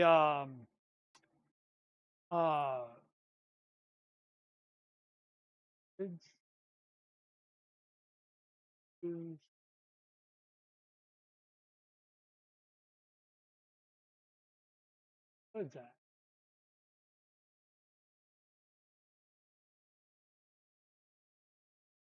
Oh wait, that's what. Sorry, I'm talking to myself as I'm trying to get a print going over on the rat rig as we're talking about it. So yes, Aaron, it is really, really small. Yeah, 6 K1 type printers, and they are great for ABS and ASA. Very nice to know, Timur.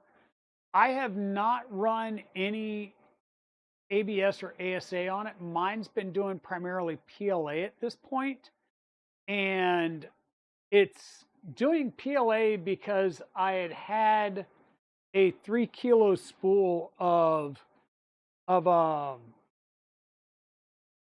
PLA that I was running on it. Right now, I ran out of that and I kicked over to the remnants of a 1 kilo spool of EPAX white, where I was continuing to print stuff on it. But yeah, I'm definitely wanting to print a lot more. So you know, I've got a bunch of printers, and printers are like everything else. If you don't print with them, they kind of feel neglected and then they start acting up.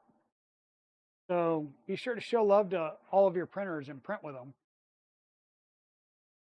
And if you can't print with them, find new homes for them, like I'm getting ready to do on this year's show season. I intend to go and come home with, I may come home with a new project, but I will be getting rid of printers throughout this year at shows. Sell, barter, or trade, but not just, I do not plan at this time to just be giving away printers, but I do want to kind of sell some and recoup some money.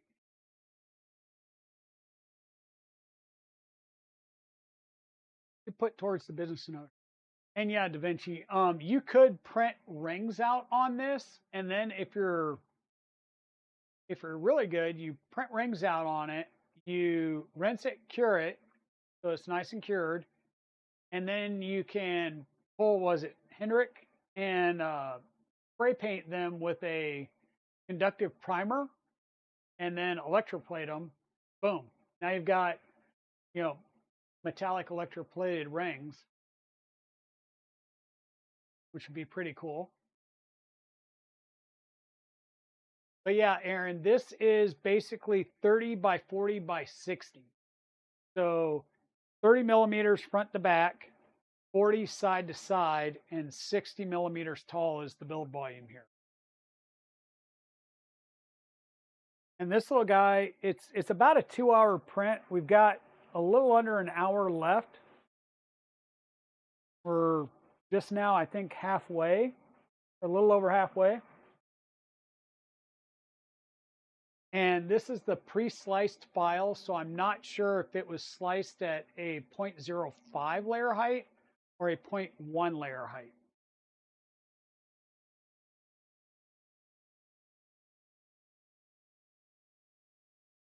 Meanwhile, since the IDEX upgrade, I have done some dual color prints on the IDEX, right? We've got a small two-tone Charizard and a larger dual color print Charizard, right? Make sure that our IDEX is working well, which he is. I still have some print quality tuning in I need to do on this. And I'm not running it nearly as fast as the default slicer speeds are for these. Just because I think most of the default slicer speeds are way, way faster than they need to be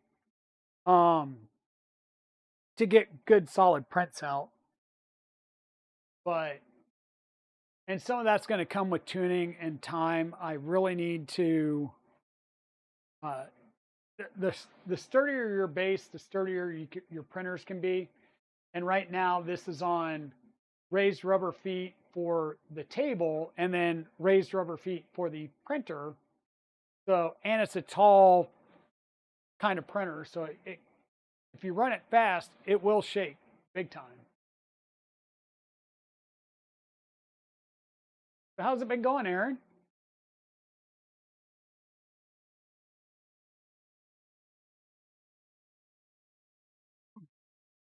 Hopefully you've been staying out of trouble.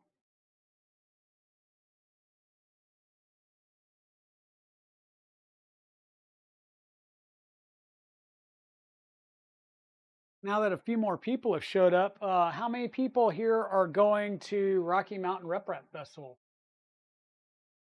How many folks am I going to see there?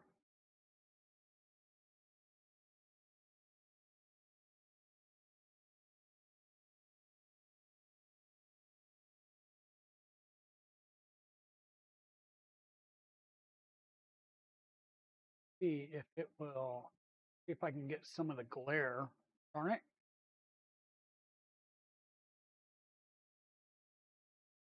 What are you doing over there now? Wrong way. This way.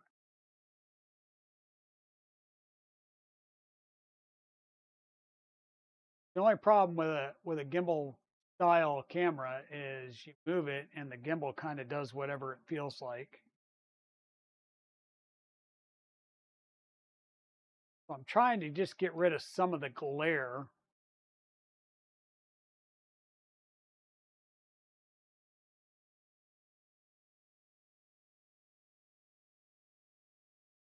Yeah, this is a little guy.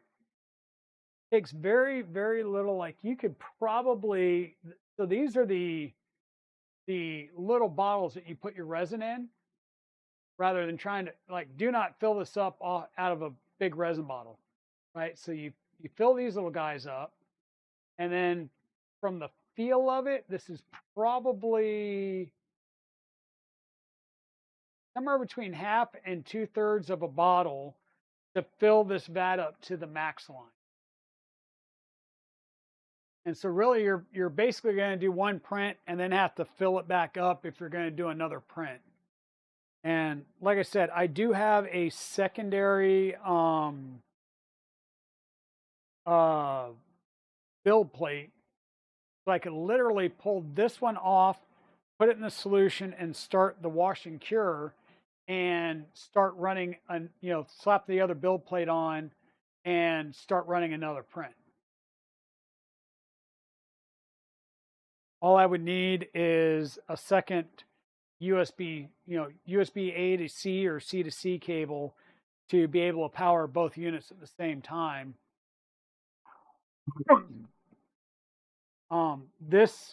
It's a what was it, 240 by 320 display. So it uses 6 watts of power, and that's for the printer itself.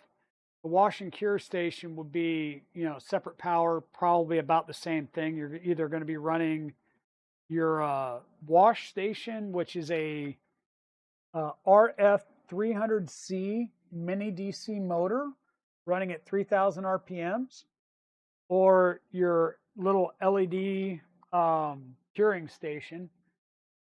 But you're not running those normally at the same time. It's one or the other.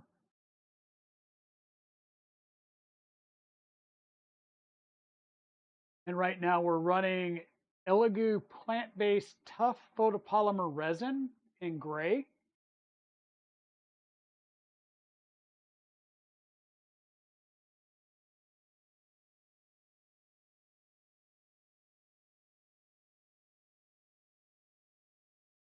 But yeah, looking forward to going to Rocky Mountain.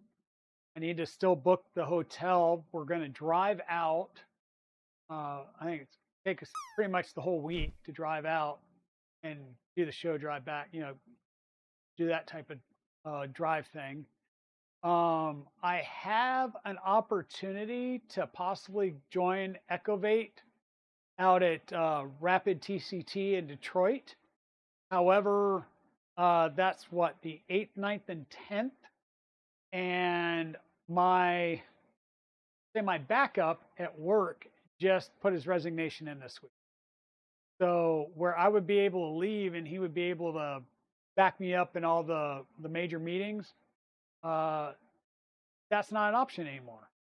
So I don't think I'm going to be able to go to Rapid TCT, and I'm going to have to wait for Rocky Mountain will be my first real trip to a maker thing. You will see me. I will be doing some type of filming, streaming type videos over at Ecovate this year. Once again, with their new thing, I'm being asked if I'm willing to do like some Ask Me Anything sessions, some classes. She's offered to let me stream from the store.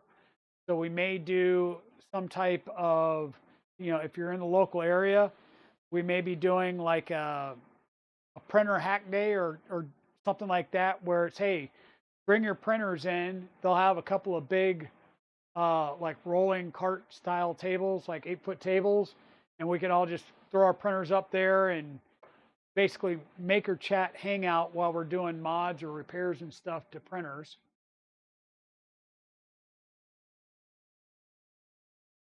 So you'll see some content like that this year, hopefully starting pretty soon. You definitely couldn't do anything like that at the store yet. And they had their fire inspection this week. I gotta reach out and see how that went. But provided everything's good, they'll be able to start holding events there.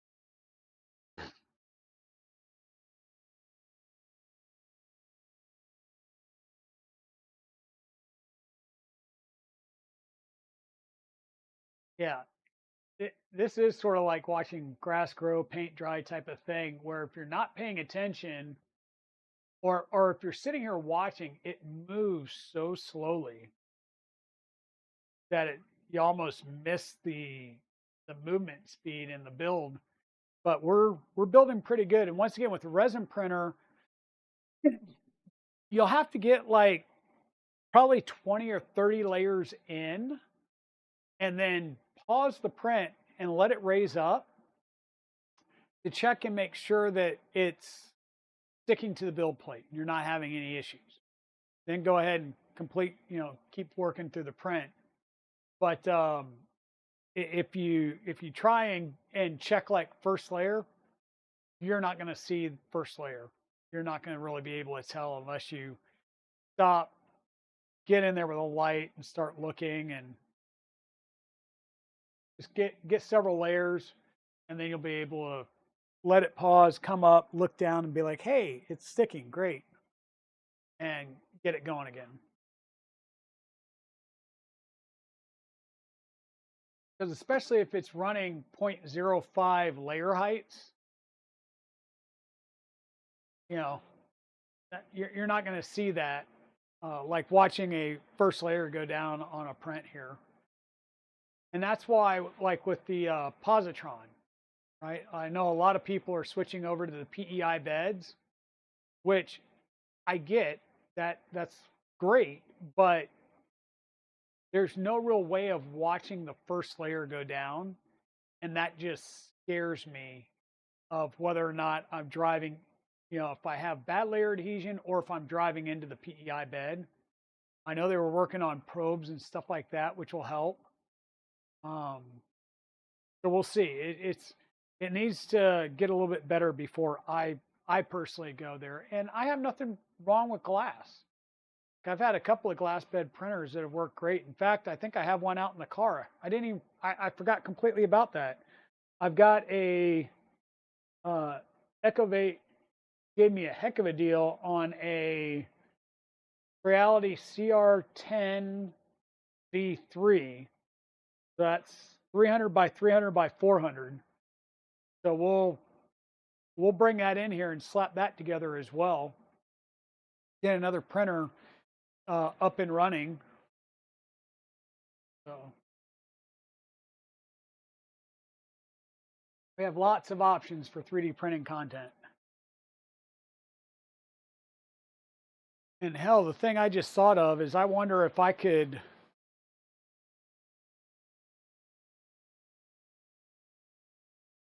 might be able to set this in another printer that has a HEPA and carbon filter in it and run prints on this. Like just sit it inside, an X1 carbon and run prints, especially one that has a bento box in it. Or, the rat rig, if I'm not running another print and need to do a resin print, that's one way of being able to filter it, because you're not going to be able to find a filter that will filter through this without drilling holes and hacking and basically having an external air filtration system to it. Your best bet would be to get a little enclosure for it and add one of the carbon HEPA filters that you can get for like a Mars that you charge up and then turn on and set in the back. So you could do something like that, or which in set it inside of another printer that's got a filter. You can always do it that way.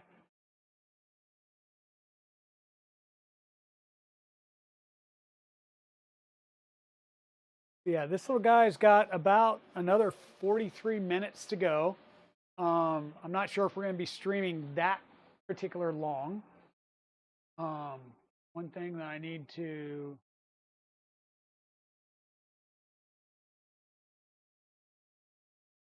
go ahead and get this one going.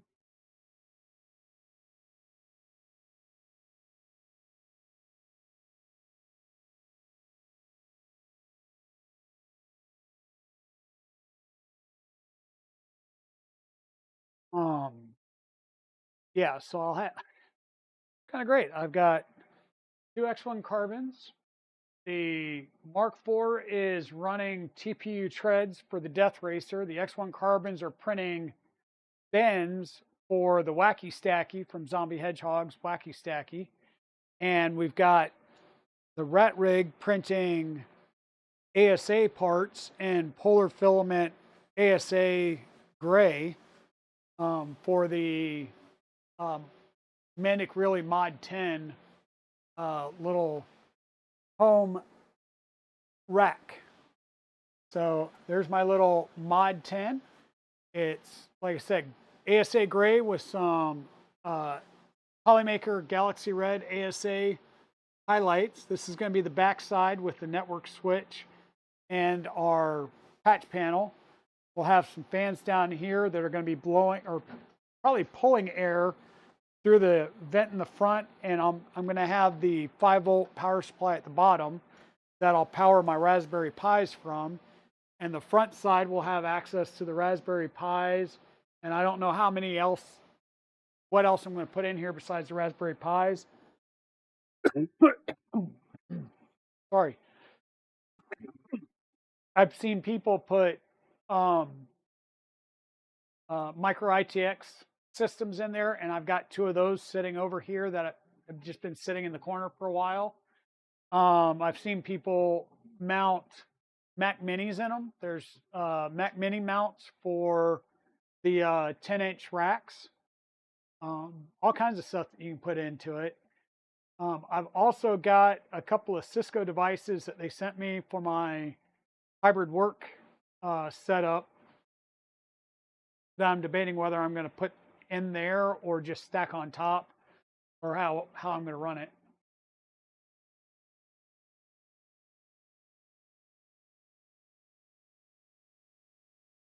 But yeah, a lot of different projects going on. We got the Death Racer build. We've got the we got 2 Death Racer builds going on right now. We've got a dragster. I already have a secondary frame for the dragster, so I don't need to reprint that. And I believe I did 2 sets of the wings, so I don't need to reprint that. If I do, I'll reprint that after I get the treads done, because those will go in black. So yeah.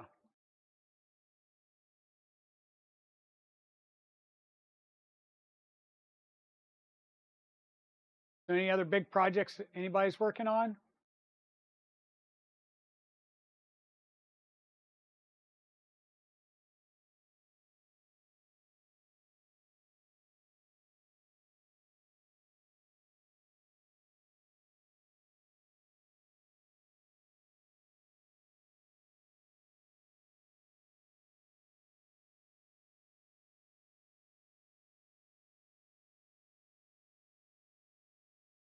Let's say got that stuff going on. The sewing machine stuff that I've been doing, I'll be posting in the Discord and on X and Instagram and stuff like that. I don't know if I'll stream anymore unless people want it. I could probably do some videos of the one that I'm working on right now. I'm just trying to take apart the one that was massively rusted. We had it sitting in like 3 gallons of evapor rust, and the nastiness that came off of that sucker is crazy, and it's still rusty as all get out. I'm going to have to wind up replacing some parts just because they rusted away, right? But that one, it'll be an interesting build, and I hope I can.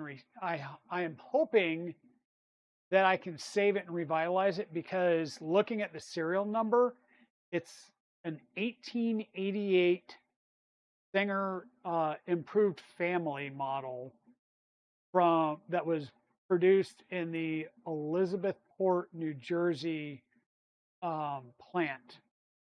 And then I've got the other one that's a 1938 Singer 128, and that one's in a lot better condition. Small printer steel wire stand. for 2 K1 SE for PLA. Okay, gotcha.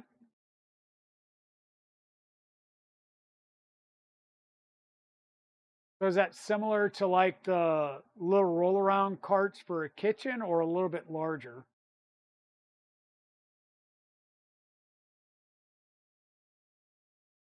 Just trying to think the size for that. And the K1 SE, that's the open air like version, right? It's kind of like the P1P without the panel. So it's the K1 without the panels. That's right. The K1 had panel or had an enclosure. The K1C had the carbon rods, which makes everything better. And then the K1 SE was the open steel frame. And then the K1, of course, the K1 Max, K2.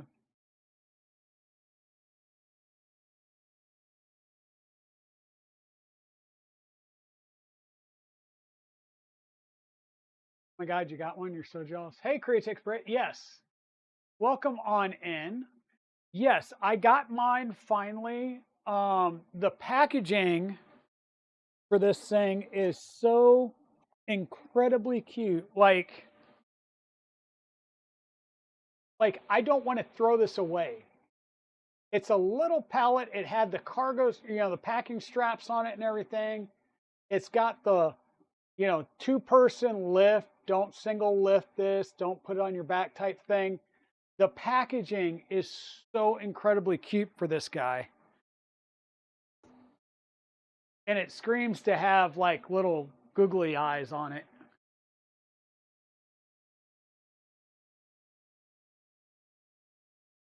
Oh yeah, so this is a 16 fluid ounce bottle of IPA.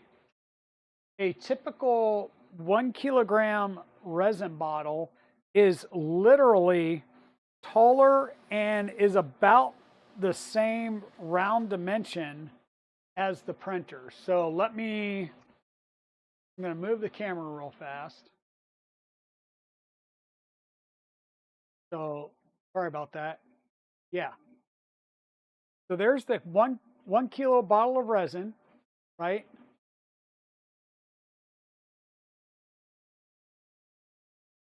16 fluid ounce of IPA. Yeah, and we're using the Elegoo plant-based tough photopolymer resin in gray because it's what I had. Don't worry, I made sure I wiped down that whole exterior bottle before I started playing with it.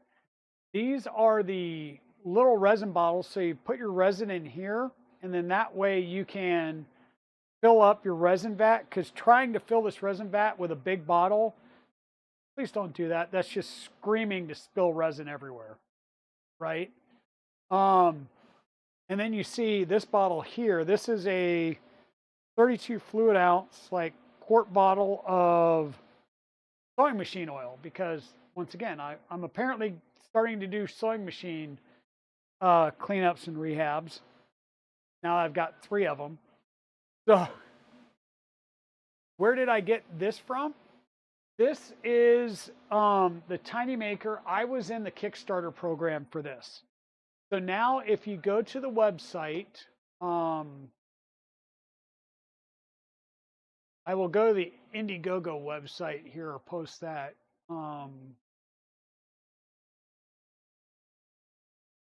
They are on pre-order now. So the main website is TinyMaker 3D. So this is the main website, but there's really no specs on it per se.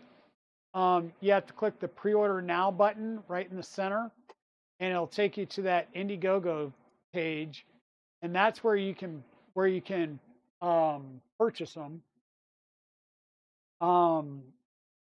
They're in production. They are starting to ship. They're about 120 US dollars if you order them now. And the estimated shipping is June of 2025. and they only have 15 left in the current batch with the printer and the wash and cure station, right? The straight printer, there's still 30 of those. And if you want to get like multiple batches, yeah.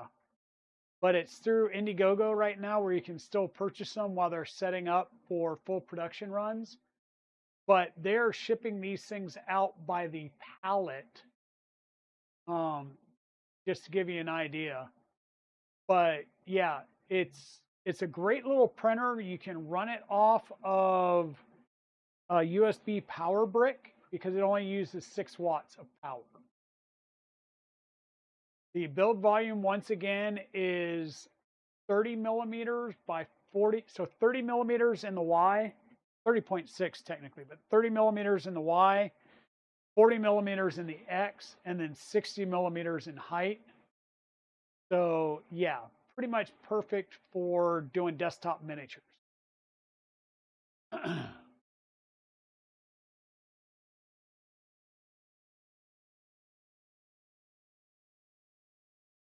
Yeah, I'm with you, Chewy. Like it felt like forever to get my Anycubic Cobra S1 in, and now I'm waiting for the Centauri Carbon that everybody and their brothers put stuff out about. Everybody's put out about their Prusa Core 1, and of course I want to do the kit, and I know there's some people that are doing or have done the Mark 4S conversion, and I like my Mark IV. I haven't even done the S upgrade because I've got the MMU3 on it, and I don't want to change the Mark IV, and I definitely don't see necessarily the value in taking a Mark IV apart and doing, converting it to a Core 1. So I've just gone and ordered a Core 1. So that'll come in and as a kit, and we'll build the kit soon when that comes in. But yeah, and I've got a Reality CR10 V3 out in the truck that I still need to bring inside, and we'll build that at some point. I'm doing some sewing machines. Like there's Great Grandma's sewing machine down here. I picked up a new light new old vintage light off of eBay, and the wiring was good enough that I just had to snip the end cables and could go with that. So that's now installed over here. And I'll keep the other light as a backup spare, but it is working. I haven't tested the light, but I got the new light bulb in. So if the light bulb in that one's burnt out, it's an easy swap. But the sewing machine itself is working. We got to get the cabinet and all the cabinet hardware cleaned up before we put it back in the cabinet. I've got 2 other sewing machines. I've got a 1938 Singer Model 1, I believe it's a 128, and that one's in pretty good condition. I'm going to clean that one up and get that one going again. And then I've got a Singer Improved Family from 1888 that was manufactured in the Elizabethport, New Jersey plant. And that one's going to be a long slog. The amount of rust, and it is completely seized up.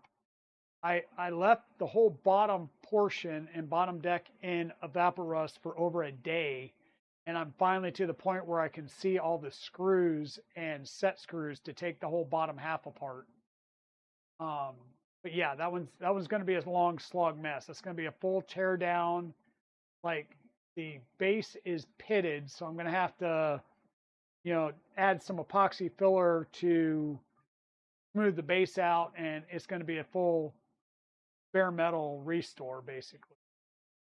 Yeah, you think you know where the CR10 came from, Waters? Yeah, I do too. I haven't used that Pet GCF that you gave me yet, but it's in line for some prints here soon. Right now I'm printing treads out for the Death Racer in black TinyMaker TPU. I'm going to use the Soraya is it 85A for the wheels for the drag racer, at least for the big wheels.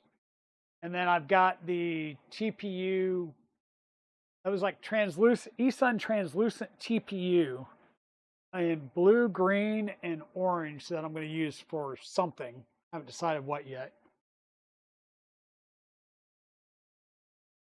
Well, we've got the Rat Rig currently printing parts for the Mod 10 home rack from Mandic Really. We've got both X1 carbons. Well, I was going to say both X1 carbons. One's done now, but they're printing bins for the Zombie Hedgehog Wacky Stacky storage bins. The Mark IV is printing TPU treads for the Death Racer for Mrs. Dragon. Just a lot printing. We're printing a little miniature that if I can get done, well, I will get done. We got what, 70 or so more layers, about another half hour to go on this print. We'll wash it, cure it, and I don't know if we'll get that all done tonight. We'll see. But I'll wash it and cure it, and I'll take it with me to D&D on Friday night. Let me know how it compares to the TinyMaker with how difficult it is to import. Personally, I don't know if it'll be able. Yeah, that'll be the thing is if it compares well with TinyMaker or like the Atomic and the other stuff that I have, that'll be nice. But yeah, if it's too hard to get in and restock in any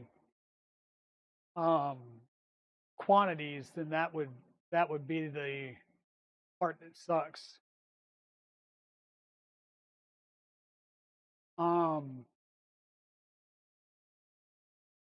Oh, Waters, did you guys get the Optimus, what was it, P1, F1 printer in? Or is that still waiting for a vehicle? You didn't see it yet? Dang it.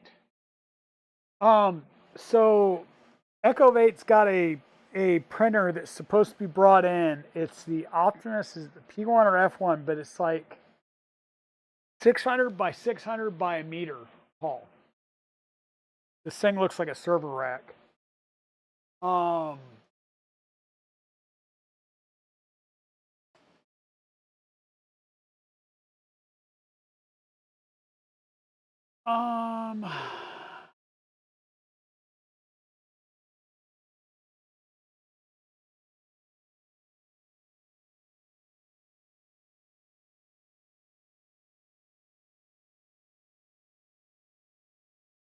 Was it the P1 or the F1?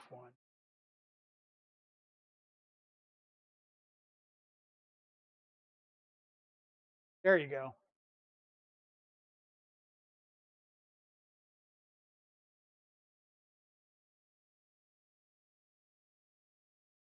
Yep. So this is the printer that we're talking about that Echovate is supposed to be having come to their shop. And right there, it doesn't look like much. But when you look at it, the build area is 600 by 600 by 1100 millimeters. Okay. So here's my meter stick.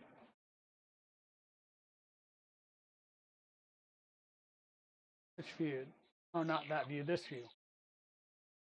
So 600 millimeters. So two directions there. And this is, whoops, that's 1,000. So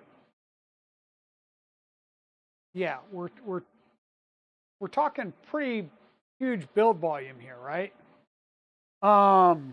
Like, yeah, that's sitting on the floor right now, and that's 1,000. So yeah, 2 foot by 2 foot by A little over 3 foot, basically. Yeah, exactly. So that's going to be an interesting printer. And we've already been told that we get to take a look at it and see what state it's in, because this is a used one that was at a show a couple years ago. And it may need just some maintenance and verification, and we may be able to play with it. So yeah, that'll be cool. And by play with it, I mean new hot ends, maybe new motherboards. Maybe we'll see if we can't clipperize it.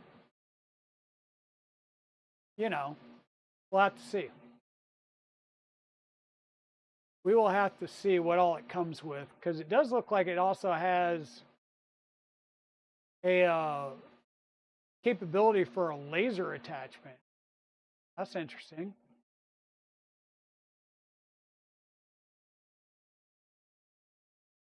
But yeah, socket runs a MakerBase 1.4. Yep, we can definitely tweak on that some.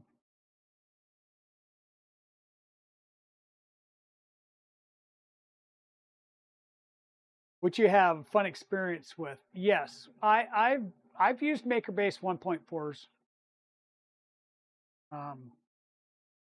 I certainly have. Okay, so we're starting to get some decent. Let me bring you guys back down here and see what we can see if I bring you all back down here. Cover up the light that is reflecting from the camera itself. There you go. We got some good body view there.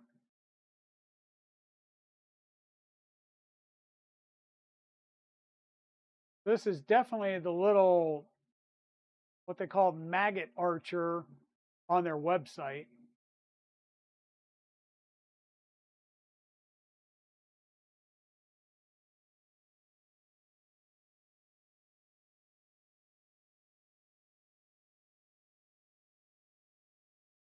I have a few i3 clones from back in the day that ran similar boards. Yep. All from Ben Pendergrass. You need to be very careful about resin spills. Yeah, his corners crack. Yeah. Yep. And my light. Yep. This is a mini resin printer. This is the TinyMaker, and we're zoomed way in. I moved you guys up closer down on the bench, but this is a 30 by 40 by 60 build volume, basically. And looking at the Indiegogo page, they actually say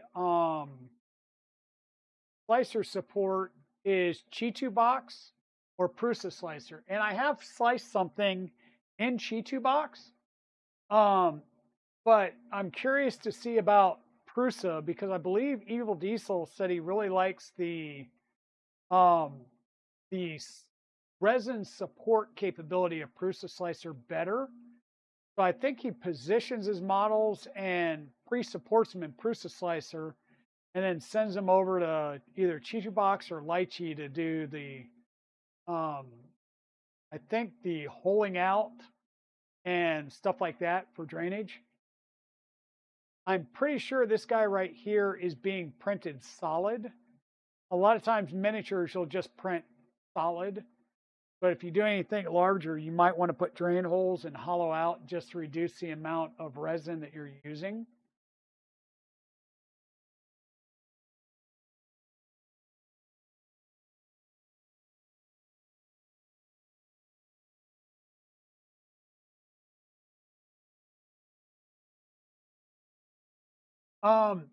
So right now the specs for this guy, let me go full display.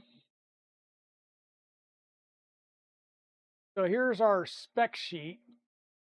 So resolution screen wise is 240 by 320.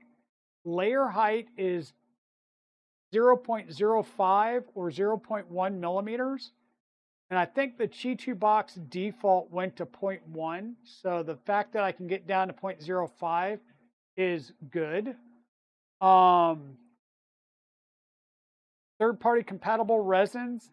They suggested Anycubic and Elegoo resins. And right now I'm using an Elegoo plant-based tough resin. Data input is via micro SD card. You cannot send to this. There's no Wi-Fi. So it's, you know, pull the SD card out, load it up on SD card. 6 watts power. You need a 5 volt, 2 amp power supply. So I could literally, this is plugged in via USB cable to a my Anchor power strip, but I could easily grab my Kashi, which is 5 volt, 2.1 max output, and plug this in and print off of a power bank, right? Just make sure your power bank can output 2 amp or higher, and you can print from a power bank. Yep. Hope they changed the market from using thumb drive that go bad with in and out of a PC. Once again, this isn't a thumb drive. This is a micro SD card. But I get that. The adding wireless to this is such a simple design that adding wireless to it may not be all that great. But yeah, thumb drives. So the nice thing I like about SD cards, they go on the side and they're not protruding. There's so many things that have a thumb drive to them. Like, you know, let me put you guys over here. The Creality thumb drive sticking right out from the front. The Anycubic, the thumb drive sticks out the side. Why it's sticking out the side out here and not out of the monitor where it would be out of the way, I don't know. At least the Bamboo printers, the SD card slots into the display screen, which you can't see. I don't know why my cameras keep deciding to, or actually I dropped that one down, didn't I? So at least the SD cards here pop in the side.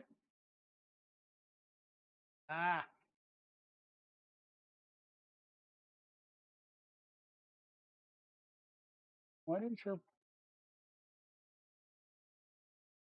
I hate when spools start getting low, especially a cardboard one. A tightly wound one at that. Yeah, the Mars 2 Pro had a USB stick. They had to put a USB stick in the front. Yeah. And thumb drives do corrupt very easy, and SD cards can too. With an SD card, you know, and I don't know why. I have very few problems with, you know, ejecting things on my Windows boxes. On my MacBook, like, I don't know why. I'll write it, it says it's there. I'll switch to a different directory completely and then try and eject an SD card, and it won't eject. It won't eject. It won't eject. Finally, I'll force eject it, and it'll force eject, but the whole time it's saying, well, it's in use by Finder. No, it's not. And that drives me insane. But yeah, I do get that SD cards, or not SD cards, but thumb drives tend to corrupt a lot easier. A lot more people will pull a thumb drive without thinking about it and cause themselves issues.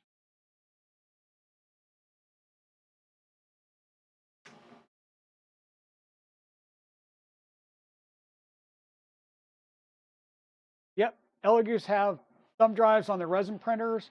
Like I said, the Mars, which the Anycubics do as well, I believe.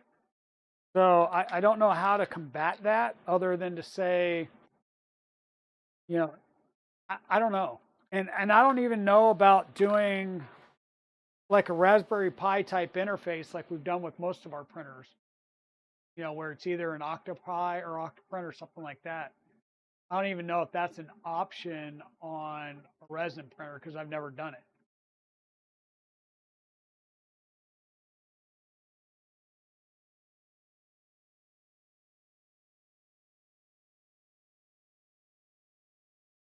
Now I do know, like on this little guy, it is an SD card, and the one thing that some people have made a comment of was it's USB power plug, right? Um, I think some people would be like, it's 5 amp. Why not just do a wall wart with the barrel connector, right? That would be a little bit easier because I've seen way too many people that have snapped USB connectors on boards. Um, you should be able to repair it if you do snap it or pull it off. There's no major components right near it. You just have to disassemble your printer. But that's the nice thing is the TinyMaker is completely transparent, so you can see all the inner workings, and it's very, very simple as far as the inner workings go. So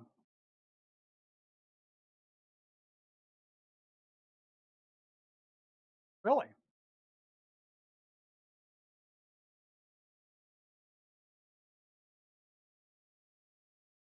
be interesting waters.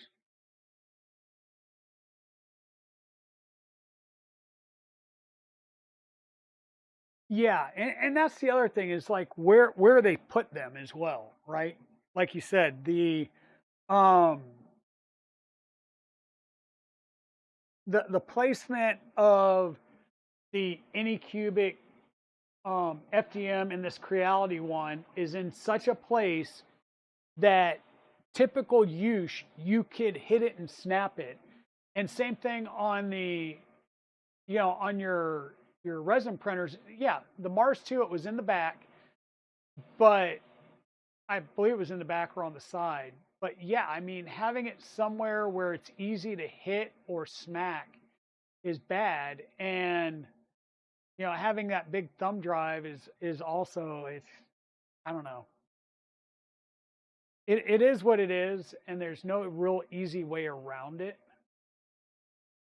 But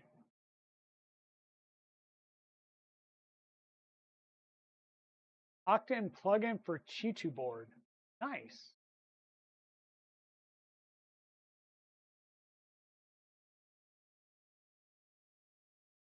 I'll have to look into that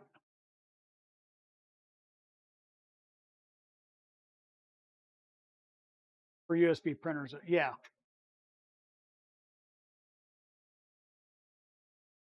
yep. Like, why is that autofocus spazzing out? But it's because I'm way in and it's moving up and down. Like, that's why it's spazzing.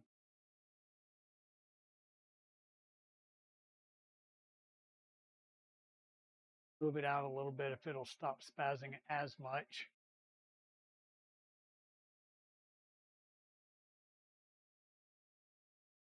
You hardwire it into the USB port. Oh, interesting. Do they just solder leads directly into the USB, uh, like the USB port connectors on the main printer?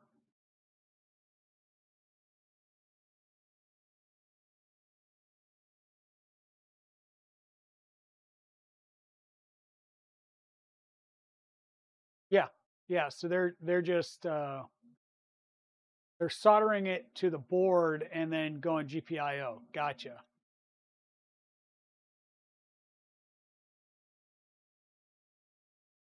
Yeah, I mean that's one way to do that. I mean you can do that on mini boards actually.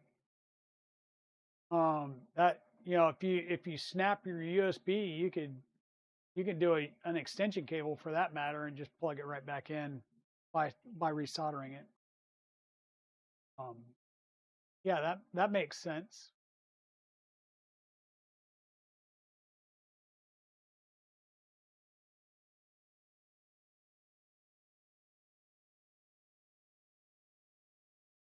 You're thinking about getting a resin printer? Okay. Well, and there are some newer, inexpensive resin printers out there for a couple $100. I mean, this is $120.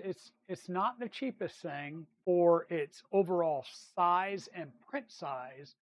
Um, but it's a good way of getting in cheaply and figuring out if the workflow and stuff is for you, because everything from here up would just be scale factor, right? Um, it gives you a chance to figure out your workflow in a smaller space and with less chance of things going wrong majorly.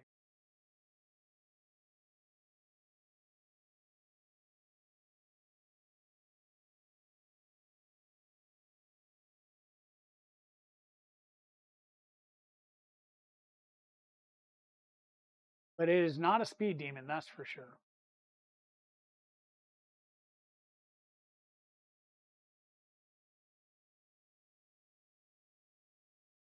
And once again, you do have the ability to up, I believe.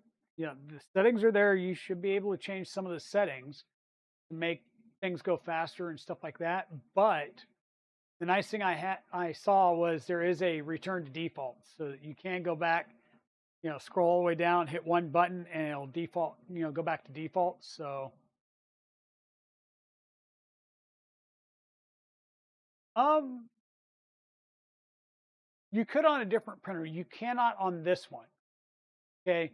The USB on this is power only. I do not believe there's any data set up for this. I believe it is power only for this USB connection. And it's the SD interface. Now, you should be able to do something to the SD interface, but once again, at that point, is that really?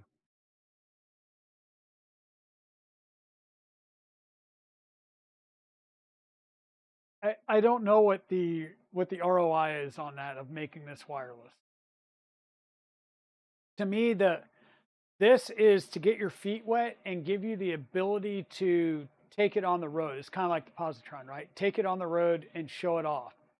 Um, if I'm going to be fritzing things and making a mod like that, um, I say fritzing. If I'm going to be like hardwiring a Raspberry Pi Zero or something like that up to give it wireless capability, I think that's going to be more for use at my house, because going to a show and trying to do wireless, I've literally had a printer within a foot of my wireless router that I have bought that I cannot connect to, because there's so much. It's just a saturated Wi-Fi environment. The 2.4 gigahertz band was just being so blown out, because most of the printers are on a 2.4 gigahertz band. They do not go to the 5 gigahertz band. So, and even the older Raspberry Pis, and who's going to want to put, a Pi 5 on a printer just so you can get a 5 gigahertz band?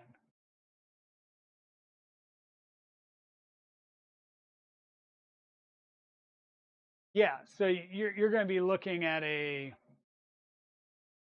Oh, you were talking about Cheeto board. Got you.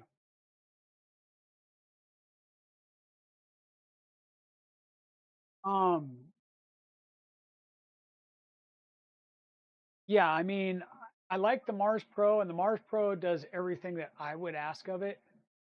But I know why, like, Evil Diesel went and got I think it was the Saturn 4 Ultra, which was the 12K, and of course he bought it, and a little bit later they came out with the 16K, and I'm talking like a couple of months later came out with the 16.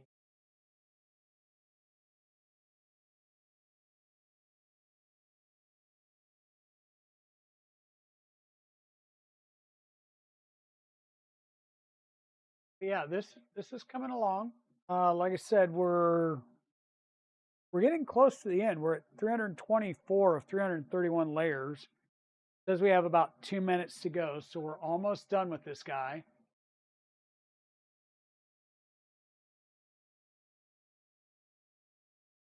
Once he's done, we'll go ahead and I'll glove back up, and I'm just going to pop this off the side, and I'll bring us back up here to the tripod. There we go. Because we're going to get him ready for its alcohol bath. We'll get ready by, we've got the little pill mixer down here. That'll get magnetized to the motor spinner. I'm going to go ahead and fill this up. This is 99% IPA.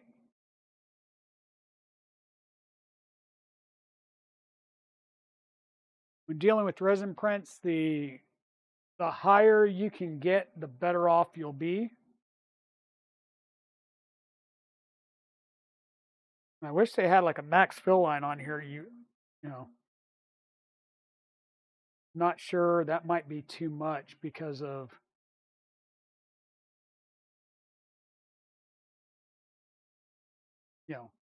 volume, and I don't know how far down the build plate's going to go.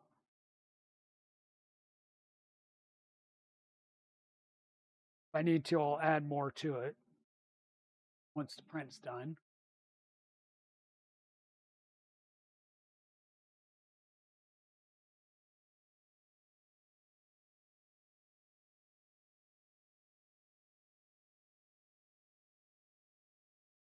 The print time on this model was a little over 2.5 hours, I believe. Like I said, it's not real fast. It's like 30 seconds for the base, which is 2 layers, and I think it's 14-second default time on the rest of the layers, based on the file that it's got there. And it's 40 millimeters on slow moves, 50 millimeters per minute on fast moves. Right, so this isn't going really that fast.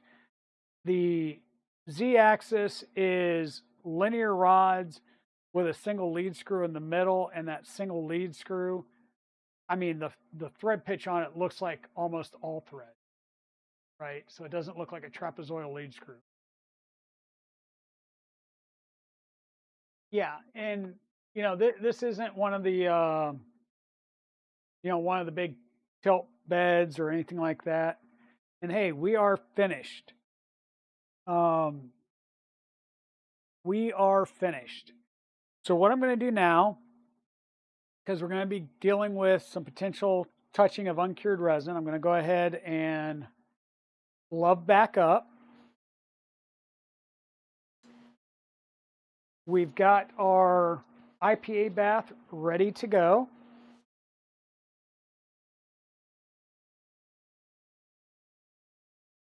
I'm going to move that out of the way, pop this lid,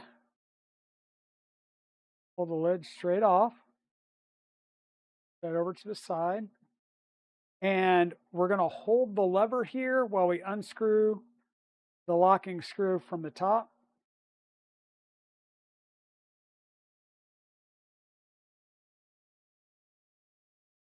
And we can pull them out, and I'm just going to kind of hand tilt them for a little bit and let any resin drop off.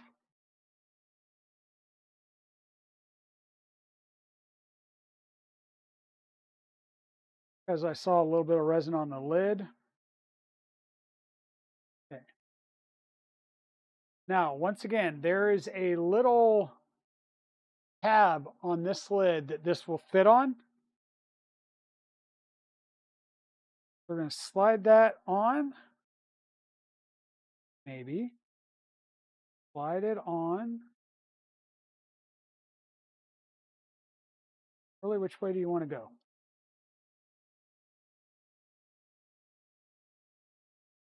Slide on there. There we go. Slides on. We'll drop it down. And we'll clip them in. And we'll see where we're at. We're a little bit light on our alcohol. But before I do anything else, let me wipe off my hand. because I did get a little bit of resin on my fingers here, the glove. Crack this back open. I'll add a little bit more alcohol to our bath. The good news is after I do this at least once, the level of alcohol should be good, and that gets us up to the build plate is just in there, so that should be good. Make sure that all 4 sides have latched. And we'll set that over here on our cure station. Now, what we need to do is unplug this guy after we close it back up to protect our resin. We'll unplug from this side. And we'll plug into our wash and cure station.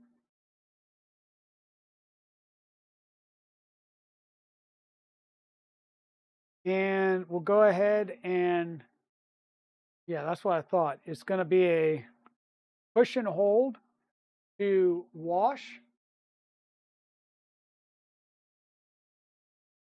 And we can run it in both directions. It doesn't really say how long to rinse it.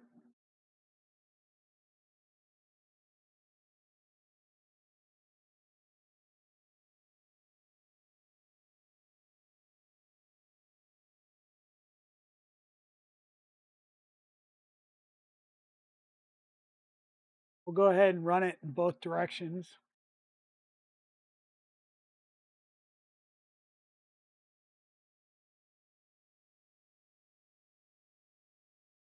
Okay, Model Light. I noticed you made a comment about, hey, check your DMs, and I didn't see, like, it was a DM that said check your DMs, and I did, but I don't think I saw.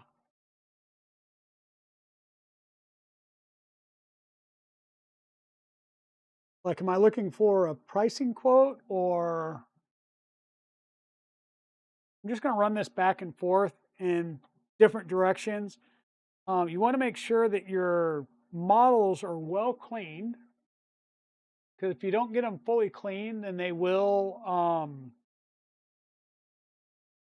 cleaned and dry, then they will have like shiny spots on them.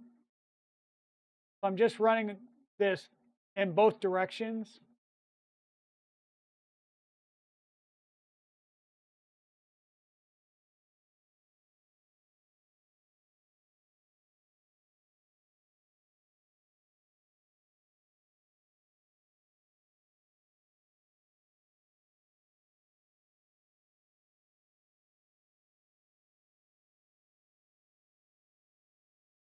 Now, normally, what you can do is you can have a, we'll say a dirty tank and then a clean tank.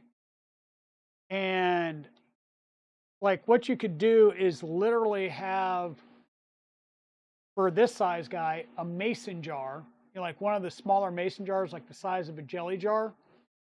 Or even say a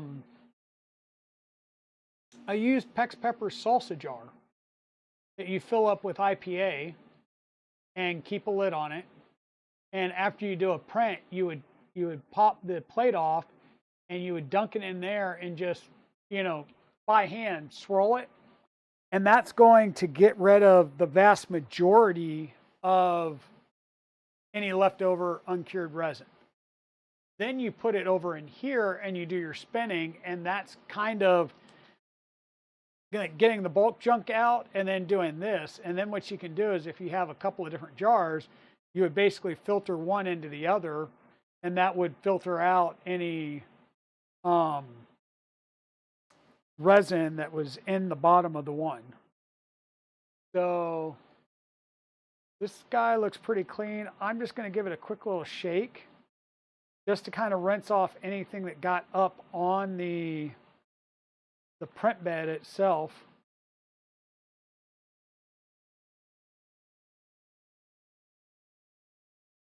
Once again, I could literally fill this up, top it off, and put the other print bed on and start another print. If I had 2 USB-C cords that I could run off of.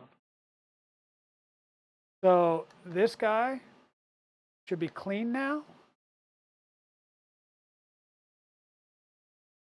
Again, I'm going to bring them up and just kind of sit them at an angle and let them drip dry a little bit. And I realize I just made a mess, which is why you do this on a slap mat.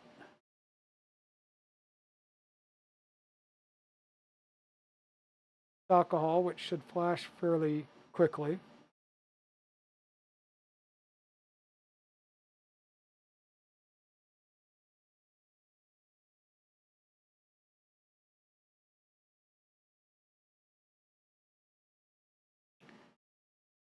Now we do have our little plastic scraper here that we're going to use to break this off of the print bed. I'm going to try and just leave them, I'm going to try and leave them there, and then I angle them in such a way that he's going to pop off. So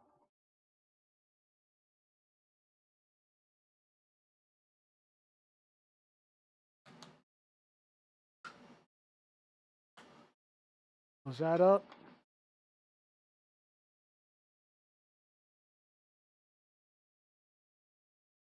And just like that, that's popped off. I do want to dry this off a little bit. You don't want to take and get any IPA back into your resin. So go ahead and dry this off. Make sure that it's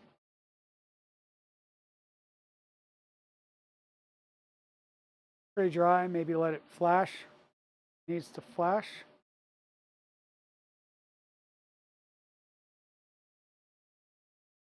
And these guys,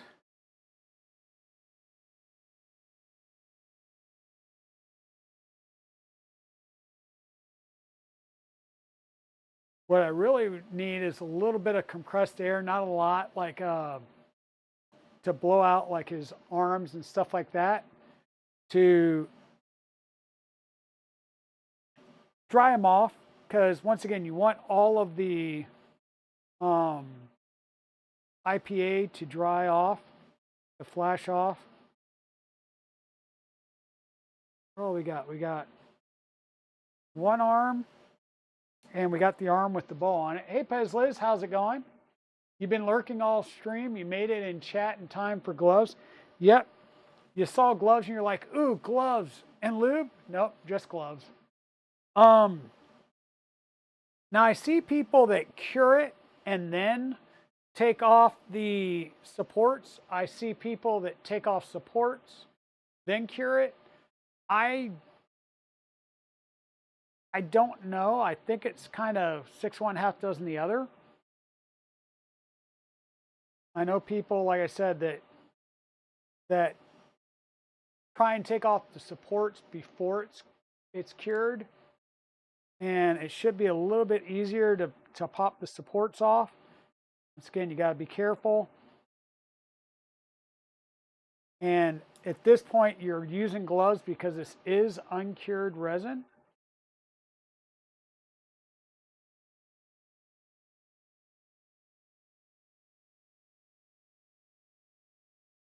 Okay, Mod Light, I'll look at it.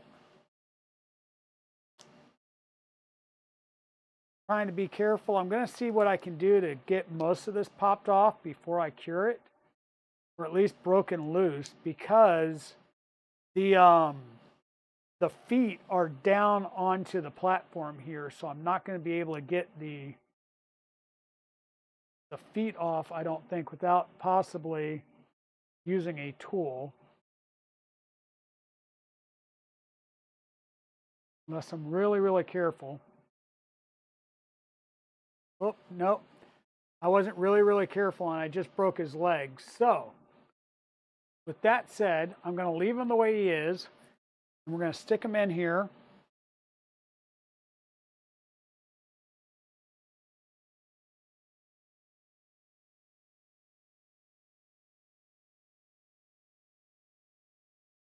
We're going to stick his arm in there.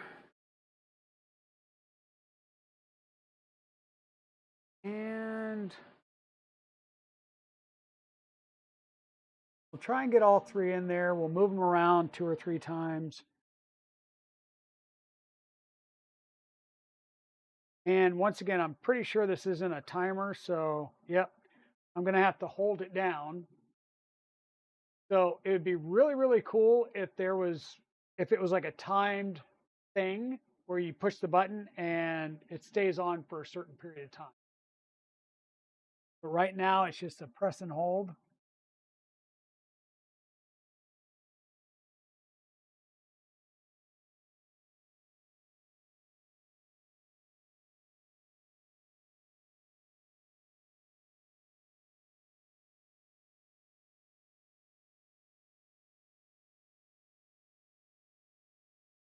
And because there's no turntable, you're going to need to physically move the models around as you're doing the cure, because you're only getting certain types of reflections in here. So you want to make sure that you're getting all sides. And to be fully sure, you could set it in the window or set it outside and let it cure via natural UV lighting. There's nothing that says I can't take this and put it in my big wash and cure station, other than the fact that it'd be overkill.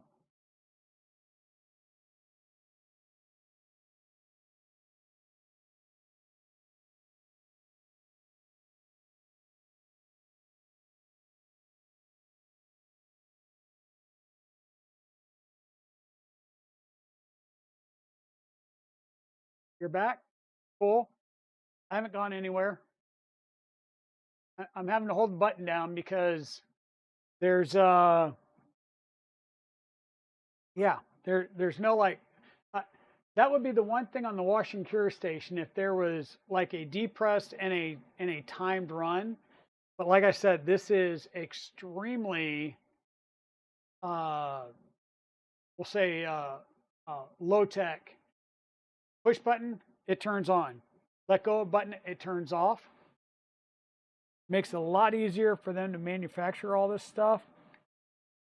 So I'm just taking my time, moving things around, placing them in different spots so that we can hopefully get these things cured up nicely.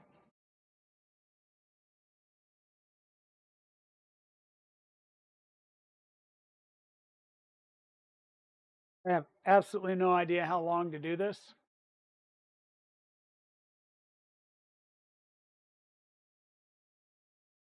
I had to switch over to your laptop. Gotcha. Flat mat is this mat that I have down here. This is a silicone mat from Wham Bam. And it's really good because you're probably not going to burn it. That's why I've got the blue mat over here. It's a silicone mat as well that you can use for your electronics projects and stuff. And the nice thing is if you get resin that you drop on this flat mat, run a UV light on it, let it harden, and you can peel it right off.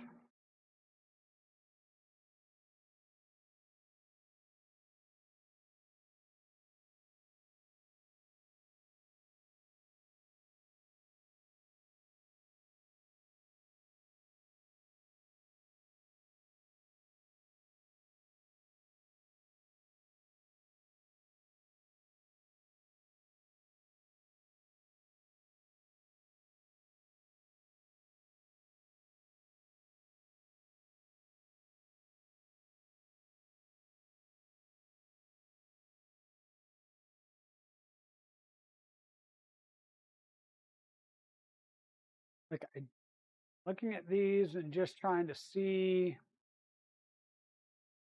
color, texture wise, stuff like that. It looks like they fully cured. I think they have.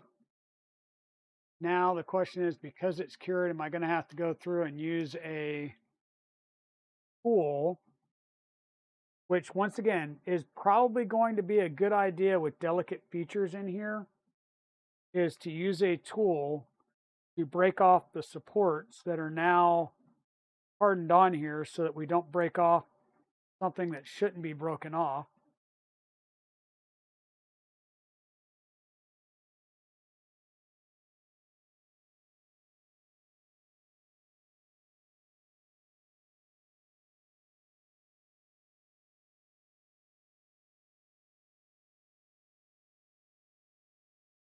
And then don't be afraid that if it looks like something's not 100% hardened, throw it back in there and be prepared to give it another little tweak, especially after you knock the ports off.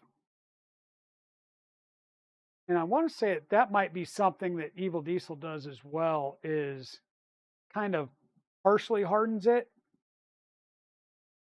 to make getting the supports off easier without the potential for breaking delicate parts.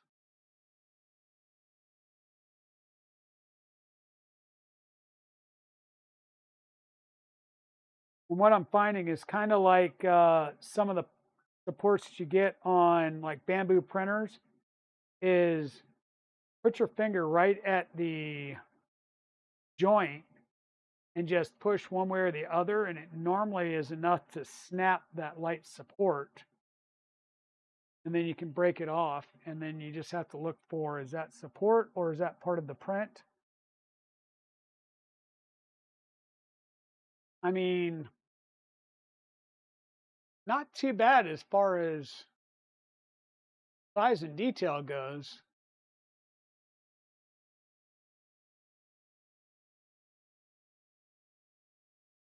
Not too shabby.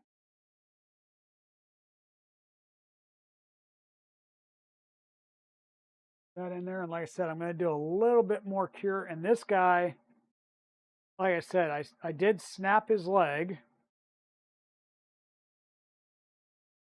Might have to get in here with some snips.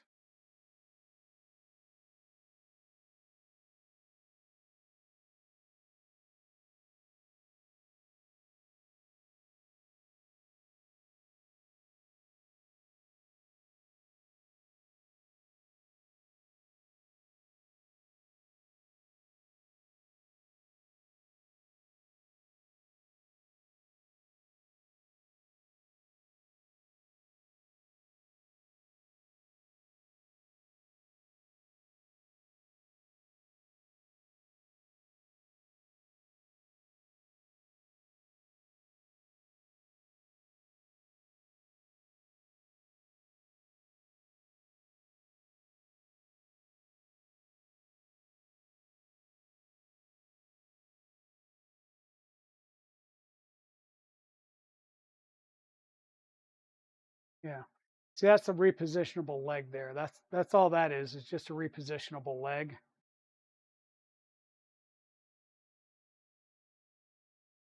Or war damage, battle damage. That could be it too. You just lost a leg in battle.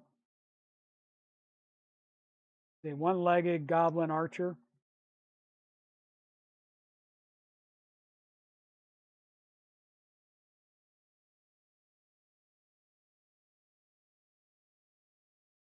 I mean, like I said, other than I snapped his leg off,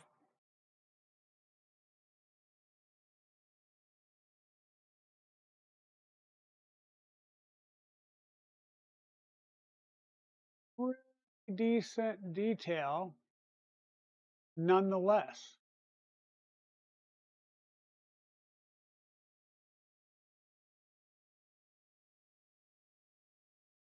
Considering what this is, I'm not going to complain about that.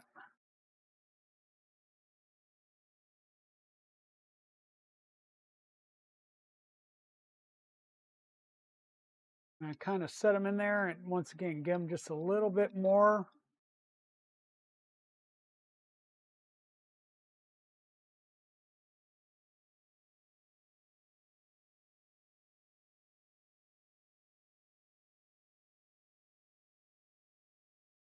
Yeah, that's what I was trying to do, is get them off with my finger. And if you need to, whatever nubs are left, you can sand.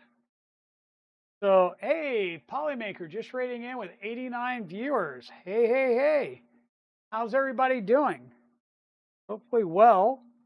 We are finishing up our first print on the TinyMaker. And in fact, what I'm going to do is shake this back up some. Welcome on NK2 Kevin, DMAT, Freaky Newfie, uh, Bead Designs or Bow Designs, Da Vinci, welcome in. Something Trumpet, Karen Chow Designs. Hey, Karen Chow, welcome on in. You're VR. Hey. Yeah, welcome on in, Ari. Let's see the little guy. Yeah. So this little guy, he printed this little archer dude who's one-legged right now because I broke off one of his legs when I was trying to take the supports off. So I'll have to glue his other leg back on. But not bad. He's armless because his arms print separately, and then you'll glue his arms on. And so we'll take like this arm, it'll pop into its socket, and there's his bow.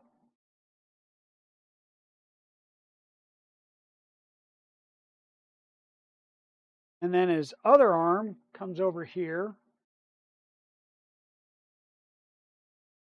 and we'll pop into its socket.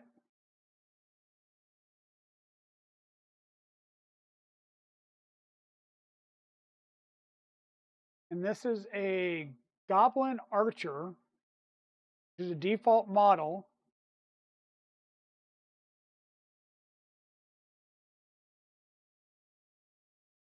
So yeah, pretty decent little detail print. We'll be able to, like I said, glue his leg back on. That's not that big of a deal. We can glue his leg back on. And what I'm getting ready to do is take our lid, which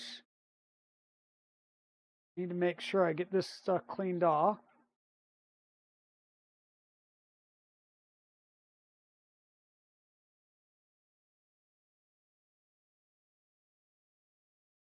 Okay. So this slides back on, and we'll screw it back down in there. And I do have a second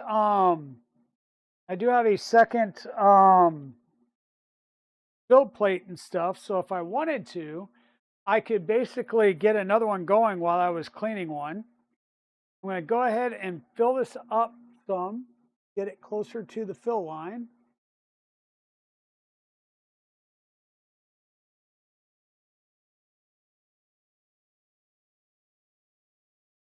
And it doesn't seem to use a whole lot.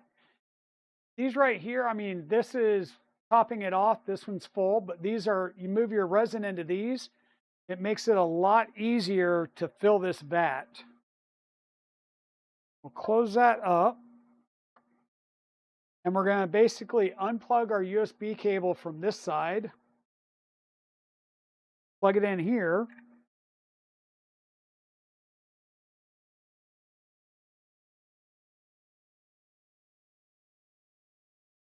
You'll see the lights come on. And now we'll be able to go through and yes, we're going to print. There's a flower ring, the Goblin Archer, which is what we did, the hammer, tooth, cabbage dog. So I think I want to do the hammer next. And I'm not sure if this is just a hammer or if this is going to be a like a dwarf with a hammer.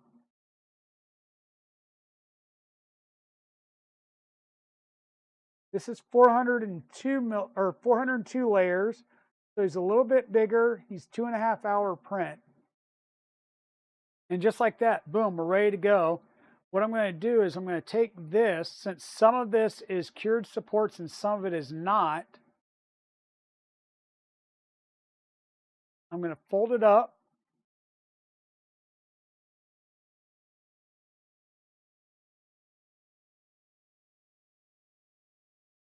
Just like that, and that can go in the garbage.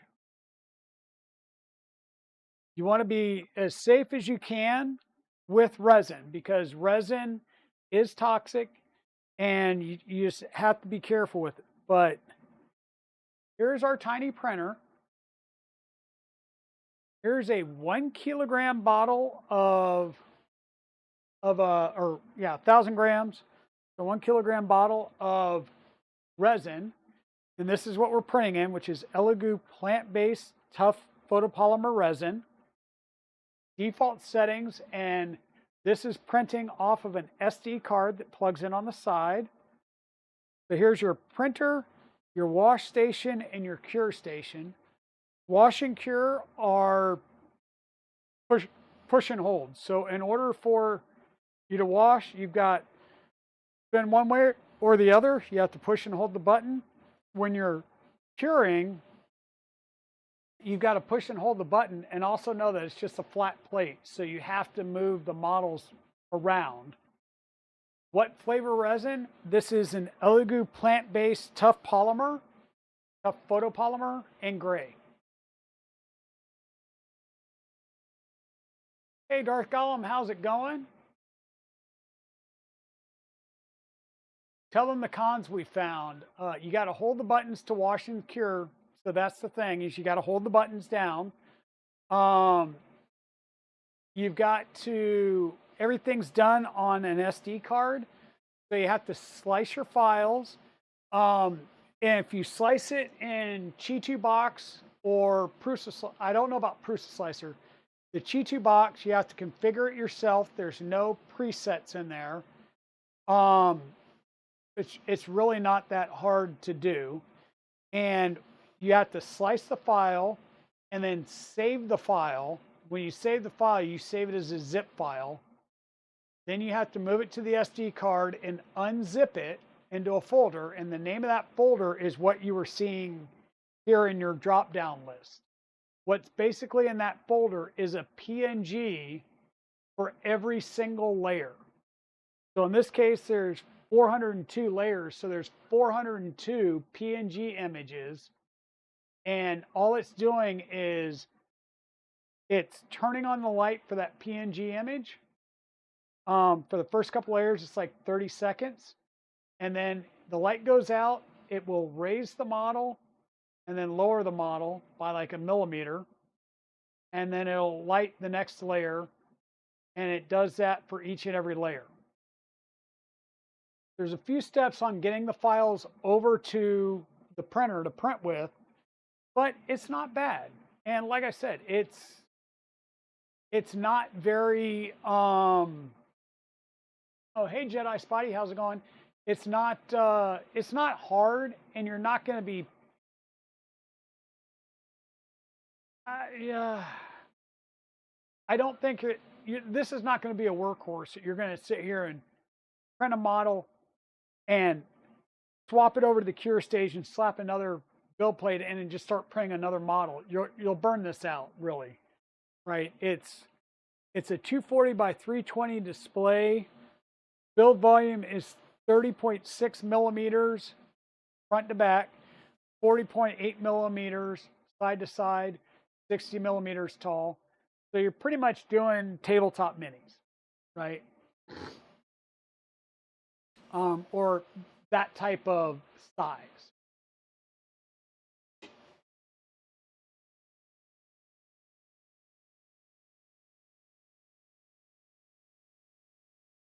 Yeah, it's pretty cool. I mean, the fact that, we printed this little guy out in like 2.5 hours.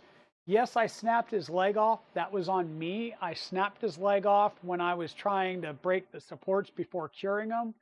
What I should have done was washed them, cured them for a little bit, then taken the supports off when he has a little bit more rigidity, and then finish curing them.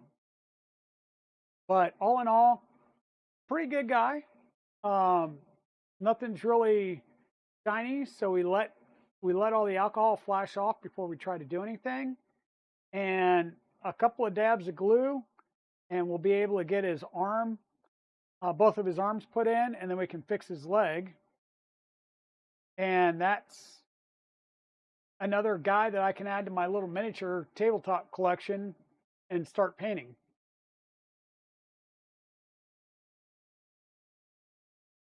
Warm water does wonders for removing delicate supports.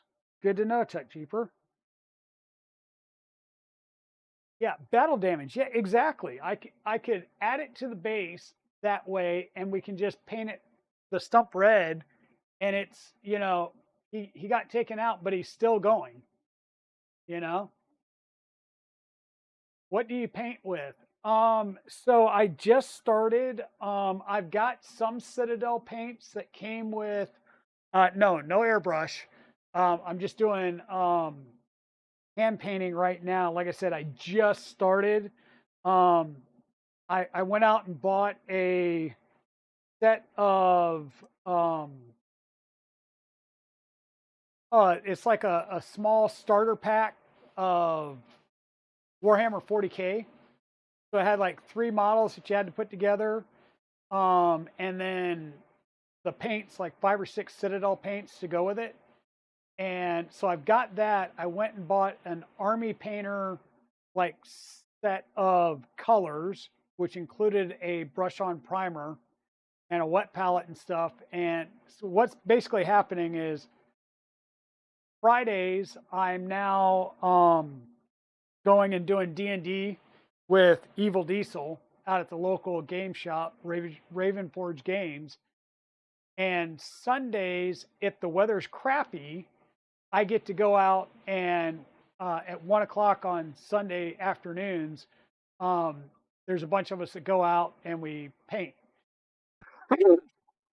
Like I said, I'm just starting out, so I just got a bunch of models that I've worked on priming. Now I'm in the paint stage where now I have to actually like pay attention to what I'm really doing and going in to start painting things. So yeah, that's kind of where I'm at in my painting miniature journey. But yeah, we're using some of the Elegoo resin. I do have 500 grams of a Anycubic water washable resin. So in that case, instead of using IPA, you would use just distilled water to rinse it off. All right, Modlight, I'll check Discord later after this. But yeah, how was everything over in the TinyMaker room tonight? What'd you guys talk about over there? I wouldn't call them tripod. Wouldn't necessarily call them tripod.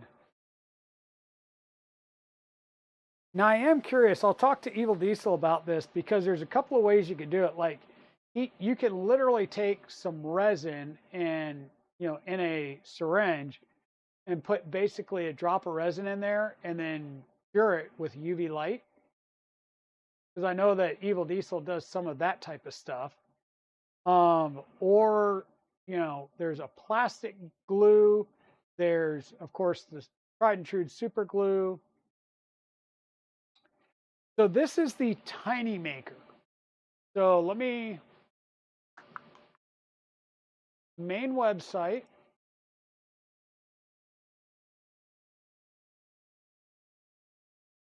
And, you know, it comes up and it basically says, coming soon.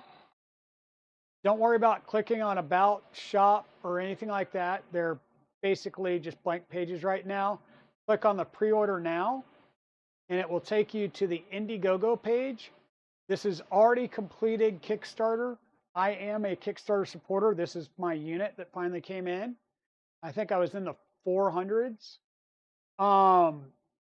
They are now, you can go ahead and pre-order these for the next batch, which is shipping in June. You can get $120 and get the printer, and they'll throw in the wash and cure station. There's 14 slots left. After that, there's 30 claimed. There's, I think, there's more left for just the printer at 120. You can get a 2-pack. And all of the multi-kits are sold out. But once again, this is a cute little guy. He is fully transparent, so you get to see all the inner workings. I'll go ahead and pull this apart for now, but you'll see it's a printed circuit board that, or you can basically see through the whole thing and see everything. This is a RF300C mini DC motor that runs at 3,000 RPM. So you could basically say, hey, I need a new one of these, and go get one, right? And repair this yourself. It's the everything runs off of a USB-C and can be run off of a battery pack. So if you've got a power bank, right, that can supply 2 amps consistent, you can run this whole thing off of a power bank, right? So it's really portable. It's really travel efficient. You've got a tray here. The main printer will fit in here. Your wash and cure station fits on the front side here. You've got room to put your accessories, some resin and stuff like that in here. And then this whole tray fits in a go bag. So very nicely thought of. The packaging is fantastic.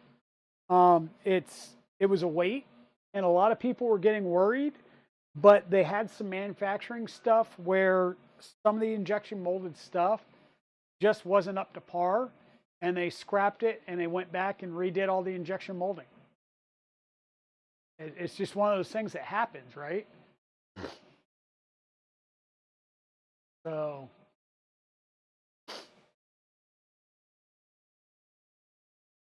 all right, folks, I'm going to put you on mute real fast, and I need to blow my nose, so.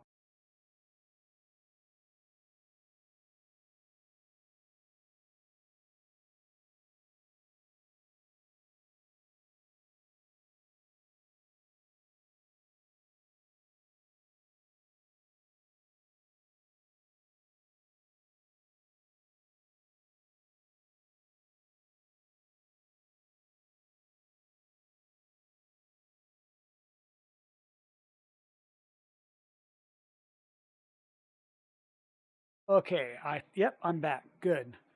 So I've been working on quite a few different things. This is just one of the units, but I have been doing some 3D printing as well as we've been going along. So this is some of the wacky stacky stuff from Zombie Hedgehog. It's, print out your bin size that you want. We've got the extra large and the medium ones that I'm doing right now because I can do certain things. I'm going to have one of these set up that's got all the little parts and stuff for the sewing machine stuff. Yep, wacky stacky.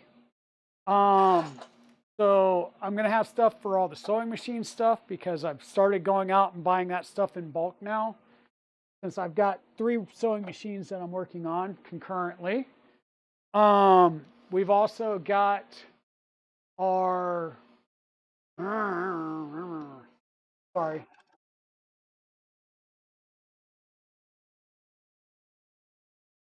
I'm getting close to the end of a roll, and it's just hanging in the AMS, which I hate. It's, as you get filament that starts running low in an AMS, it tends to pull and snag and then complain. And then over on the rat rig, right over here, we've been printing a lot of ABS stuff for our Mod 10 rack. This is a 10-inch home networking rack, basically. So this was designed by Mandic Really. This is going to be the backside with my switch and my patch panel. And then the front side right now has a couple of LibreElect pies, basically. I've seen people add mini ITXs in here, or whatchamacallit, like Mac Minis and stuff. So I'm printing out a new or another set of lids that are going to go on the bottom. And my plan is to mount a 5-volt meanwhile power supply down at the bottom, like a UHP, and be able to run these fans as 5-volt fans and power all the Raspberry Pis that I put in here that I can use for various things. So that'll be pretty cool. We've got the Mark IV down here on the ground printing treads for the Death Racer, because we're building another one of those for Mrs. Dragon. We got the sewing machine project sitting over here right now. I'm still waiting on a couple of parts that have been delayed by the Postal Service for pick a reason today. And then what else? I've already started work on a 1888 Singer Improved Family sewing machine that was manufactured in the Elizabethport, New Jersey factory. Let's see, 3D printing wise, I also have to print a dragster. I've got a CR10 V3 to build. We're waiting on the Elegoo Centauri Carbon to come in, and I have ordered a Prusa Core 1 kit that we will build on stream when it comes in. Other than that, it's work, and I'll be going over and doing some things over at Ecovate in the next, starting months and stuff. We're going to be maybe doing some maker hangouts over there, where it's like, hey, bring your project, and we'll either do mods or upgrades, troubleshoot, what have you. It'll just be like a maker hack up day where we can bring everybody in and work on the printers. Yeah. So lots of stuff going on. We're getting ready for the shows. I have yet to start doing any maker chips. There's no maker chips. None. Like, it's just left over what I had from last year, which probably won't be a lot. I do have the new stickers. Could you pop over and tell Keela off for getting stabby with a baggie, please? Uh-oh. Hey, Tony, how's it going? Did Keela stab her bags? Yeah, Photon D2 and a Mono 4 Ultra with 3 different resins. There you go. Yeah, don't eat your resin, bearded printer. Is it resealable? Yeah, that's the thing. If it's not resealable, just stab it. You don't have a choice. But if it's resealable, like right now, I'm out of my resealable ones because they all have project stuff in it.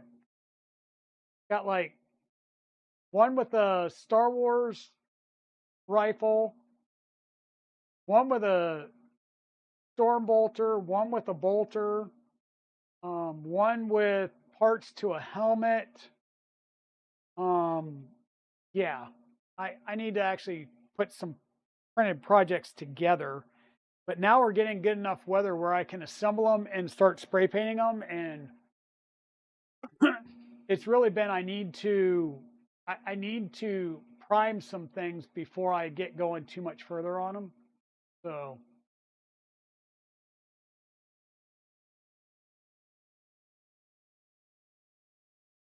but yeah. So folks, this is going to take a couple of hours to print. I will take some pictures and post pictures of these, whichever hammer design this is. It could be literally just a hammer. I don't know. It could be, let me find so this is called Maggot Archer. It was actually listed as Goblin Archer in the file.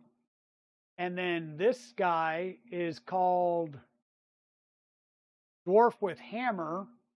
This might be what was called hammer here. I think this is what we're printing is a dwarf with a hammer. So how did you get on with the Singer motor? Is it running? It is running. One of the things that I'm waiting on, and I won't do it on here because we're printing, but I'll set it up here real fast.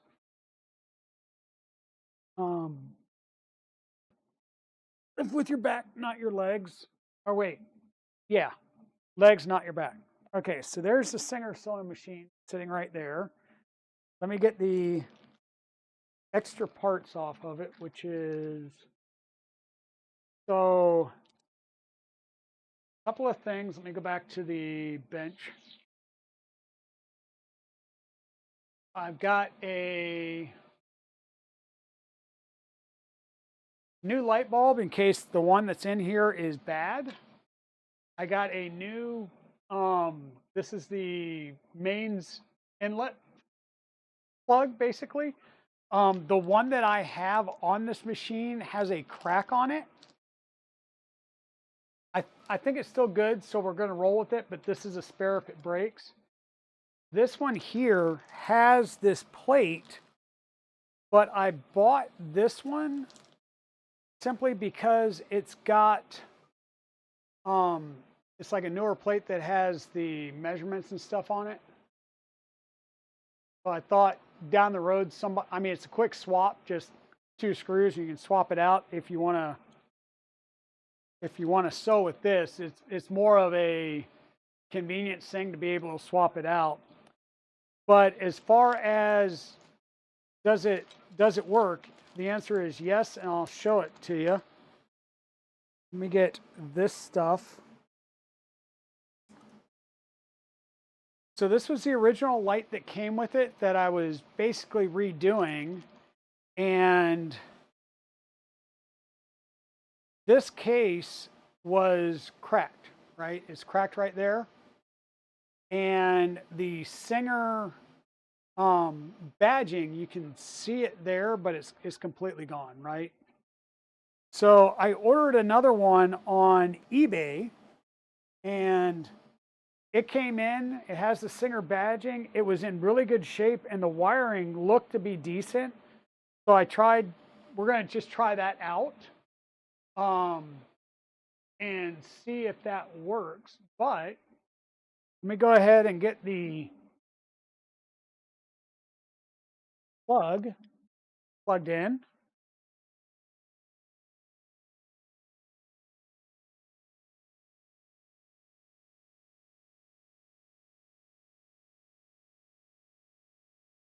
Okay, plug in. Side goes to an outlet. Right there. The other side is connected to the foot pedal / knee pedal. And does it work?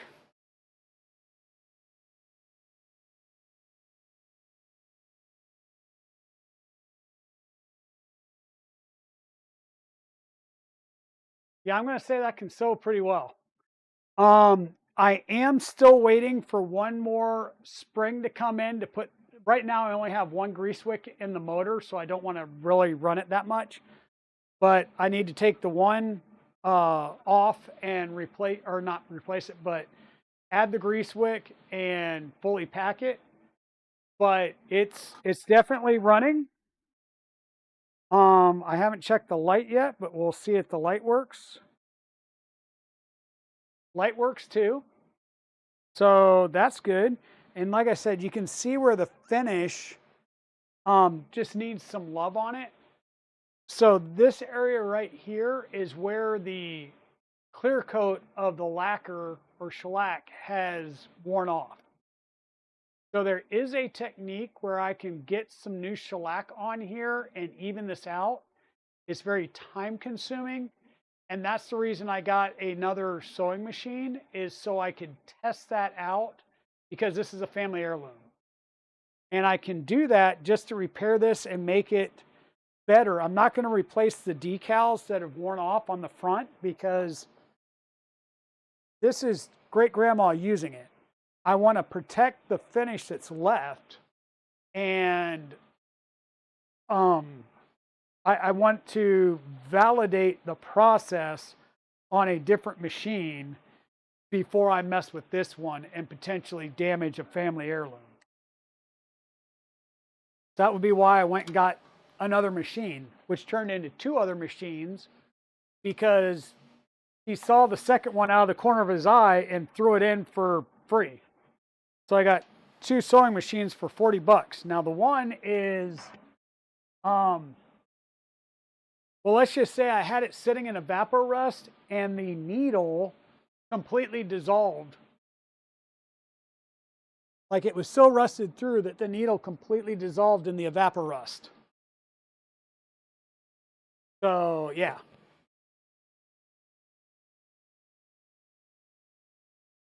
But okay, folks, here's what I'm going to do. I've got a lot of printers going on right now. I'm going to let this one continue to print. I will wash it and cure it tonight before I go to bed, of course. And I will get some pictures of this out to everybody. But I've got a wicked headache going. Once again, running resin, and there's 0 filtration here because there's no room in the box for filtration. So I'm going to go ahead and call the stream, and let me figure out who to raid out to. See who's on. Gang, Sid Heresy, Static Tides, Tuner, Creatix Brit is on, doing some sculpting in Nomad.